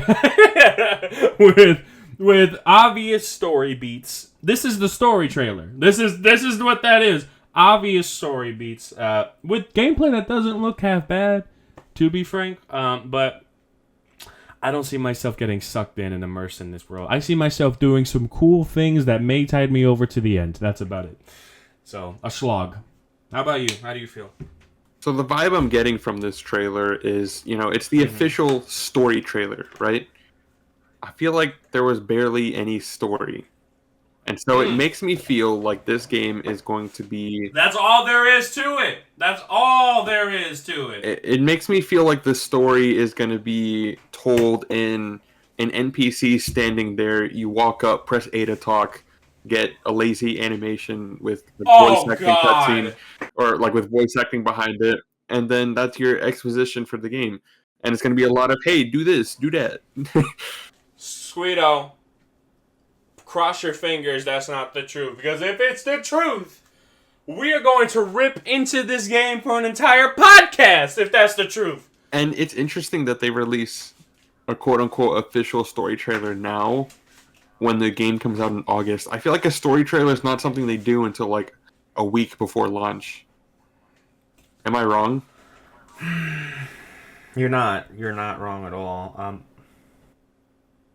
I think that there's going to be some cool features that we've never seen in the Star Wars universe, but it is literally going to be the Ubisoft formula in the Star Wars universe. Yeah. And the Ubisoft formula is not bad the first time you play it, but continues to get stale after the 20th time. So I think this would be better if it was marketed as like a co-op game. Because then at least you get to fuck around with a friend. At least! Because gameplay-wise, even though there wasn't much gameplay in this trailer, gameplay-wise, I kind of got the vibe of the Ghost Recon games. Ghost Recon Wildlands or Breakpoint. And those games are fun if you're playing with friends. I hear you. So, I don't know. Yes. I'm not really feeling anything with this trailer. Yeah, I'm not feeling it. And it's meant to get you hyped. I mean, that once again, it's an example of the subject matter not doing the music justice. The music, if this was actually good storytelling and it was actually like giving you clues, like a Joker trailer, the music would complement this so fucking highly. But this is generic, man. There's almost nothing deep, and everything here seems stereotypical and formulaic. Not one thing here interests me story-wise. Concept-wise, sure, I would love to be in an open world where I'm fighting the Star Wars wildlife with my little buddy. You know what I mean? And like, that's cool. That's a pretty cool thought. That being said, it's all polish. You know what I mean? It's just polish. I need substance. So please, I hope I'm wrong. I hope this is awesome. I don't see it though. I don't see it. And honestly, I'm getting kind of tired of the video game protagonists. Like, look how quirky they are. Bruh. Right. Yeah, that dumb little bit of comedy. Like, oh, okay, I guess we're skipping that. Okay, so this isn't a serious story. We're done. I feel like it's done here. been happening a lot more in a lot of recent games. And I Well, don't really because like Marvel did that shit. Marvel did that shit. And so now that Marvel did it and it's replicable, come on, say it was successful, people are going to take it and repeat it and copy it and modify it just a bit. So where they're like, oh, we're not stealing from Marvel. This is an original idea. No, it's not. No, it's not. This is the vibe of the generation that's going to age poorly. Mm-hmm. So that's my opinion. No original thought here whatsoever in this game. Absolutely not. Yeah. Ridiculous. It doesn't do anything for me. I agree. Anything else you have to say about this? No. I'm just... As of right now, they haven't sold me. Get it out my face. Shit. And if there's a better trailer, please tell me in the comments. Because then I'll watch it, and if it's good, I'll show Skweedo. Okay? That's it. Alright, so we have 2 more points. One small, one a little bigger. We'll start with the bigger one. You know, because I'm just that dog, you know. Anyway. Quentin Tarantino. Ladies and gentlemen, let me preface this point by saying I love Tarantino flicks. I love every single one of them. Jackie Brown being my least favorite, but still very enjoyable. To my favorite being Django Unchained. I think it was indeed my first one, and it was amazing. Quentin Tarantino, love every movie he's ever done. That guy knows what he's doing. How do you feel about Tarantino before we get into this? I haven't seen nearly all of his movies, but he's a cool-ass filmmaker. I love the vibe and the aesthetic he always gives off in his movies. And then, of course, behind the scenes as a person, as a filmmaker, I respect him a lot. Because you can see he's genuine and he gives a shit about what he does. And he has a real love for it. So He's genuine and he doesn't give a fuck who disagrees with him. Like the whole Bruce Lee fiasco, Once Upon a Time in Hollywood. Yeah. It's like, he said, like, if his daughter doesn't like it, I'll listen to that. But anyone else, fuck off. Yeah. You know? So, we both like Quentin Tarantino here. Me, I'm a mega fan. He enjoys what he's seen. So, that's good. Just want to preface that. The point that we're trying to make, the point that we're talking about today is the fact that he canceled his final film. He's changing scripts, basically. He's no longer doing the movie critic. Yeah. And that was supposed to star Brad Pitt. So what the fuck is he cooking? Not just Brad Pitt, but Brad Pitt as the same character allegedly as from Once Upon a Time in Hollywood. Once Upon a Time in Hollywood. Right. Yeah, I remember that now. Yeah. So you have that, and now it's canceled. And there were just headlines released today, actually, talking about that other actors were apparently supposed to come back, whether in movie scenes as characters they've played previously, or as fictional versions of themselves as actors. So there potentially would have been scenes where maybe we go back to like a Pulp Fiction, and maybe Samuel Jackson's playing the same character, or something, something of that kind. Or, Samuel Jackson playing himself. Right. That would have been interesting. And so I wonder, why? Yeah, I have no idea. I don't know if it's a negative or positive either, because Quentin Tarantino has always been intentional. Yeah. Like no matter what, he's intentional. And what he's doing, he means that shit. And to cancel his final movie, something that he's been thinking out before he even made Once Upon a Time in Hollywood, like for a long time, he's been thinking about the movie critic. Now he canceled the scripts entirely? It's not really like him, at least from what I know. Absolutely not. No, he did the Eightful Eight, then the script got leaked, and he still made it. So, I'm not sure. That's odd. That's very odd. There's no behavior like this that he's exhibited before, at least from what I remember. If someone can enlighten me, go ahead. But I don't know if this is a good or bad thing. Like, is it bad that he canceled it? Maybe he wants to save it. Maybe he wants to make more than one final film. He hasn't confirmed any of these things, but it's just random theories. It's like, what do you think? And it's hard to talk about because we don't know. Yeah, we are completely malinformed. We don't know fucking nothing. Yeah. All we got was a headline saying, "Oh yeah, he's not doing the movie anymore, guys. See ya." It's like, what? No, the fuck you didn't. All right. And then it's like, oh, allegedly Brad Pitt was going to be in the movie playing the same characters Once Upon a Time in Hollywood. What the fuck? Where did that come from? Listen here. Right? Listen here, ladies and gentlemen. I have never seen a Tarantino film in theaters. I've never seen it. I missed out on Once Upon a Time in Hollywood. I need this final movie. I need this final movie. So, Tarantino, I don't care if you shit in a bag and throw it at somebody and it's like a 30-second movie. Make the last film, please. All right? I need to see it, and I need to see it in theaters. High def, 4K shit. Do it.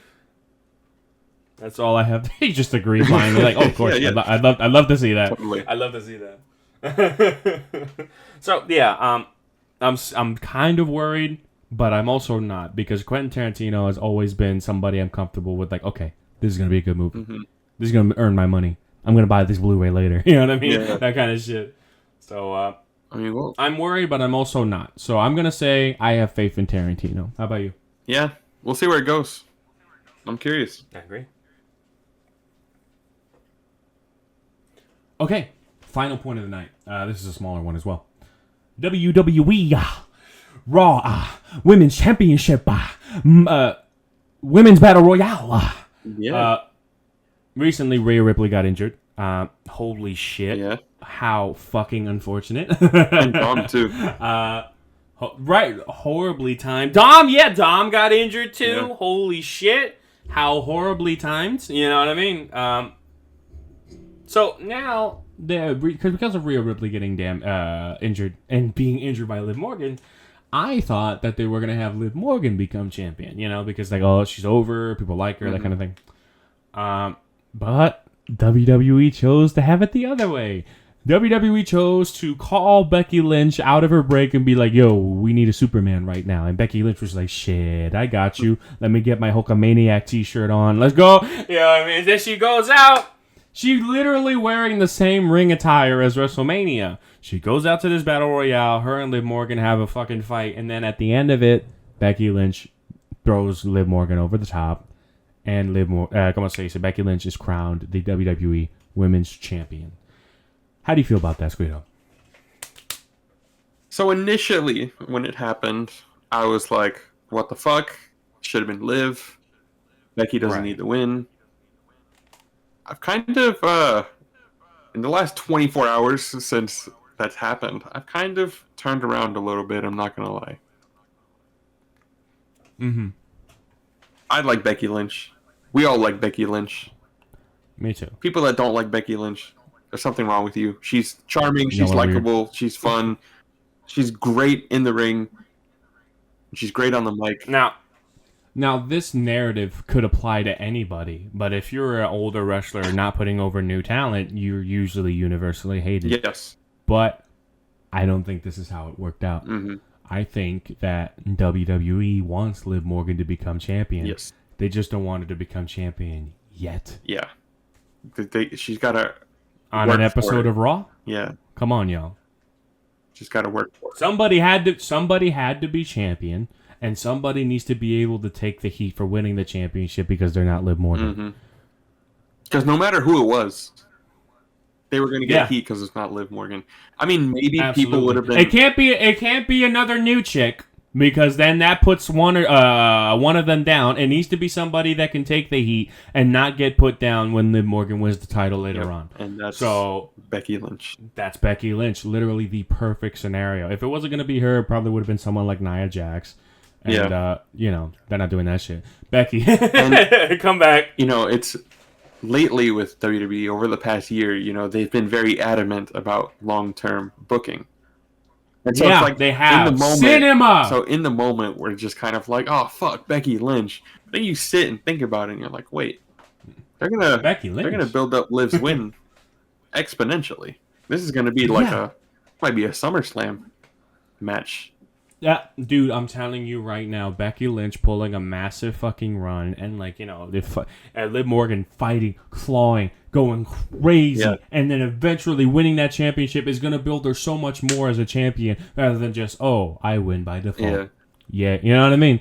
That's all it is. And I want to add to that, and this is a big one for me. when she eventually does win the title, whether it's from Becky or someone else, relevant. I would like to see Becky hold it, but if Becky wants to take a break, she deserves it, damn it. So, but if she holds it, I would like for Liv Morgan to take the belt from Becky, and then as soon as Liv Morgan becomes champion, Rhea Ripley comes right back. Right back. Setting up their feud. Yeah, and it's going to be a legendary feud because they both injured each other. 2 years of storyline, literally perfection. That would be cinema. I agree. And there. So, in the short run, yes, it may seem like she's pulling a Hulk Hogan, but I disagree. Yeah. I think that they're going to build this up. I think in long-term storytelling terms, this is not a cheap move. This is a genius move. And the fact that Becky Lynch actually did this... What a fucking trooper. Yeah. What a fucking trooper. So and that's what I have. Also, another reason why Liv probably hasn't won it yet is because right now her character feels...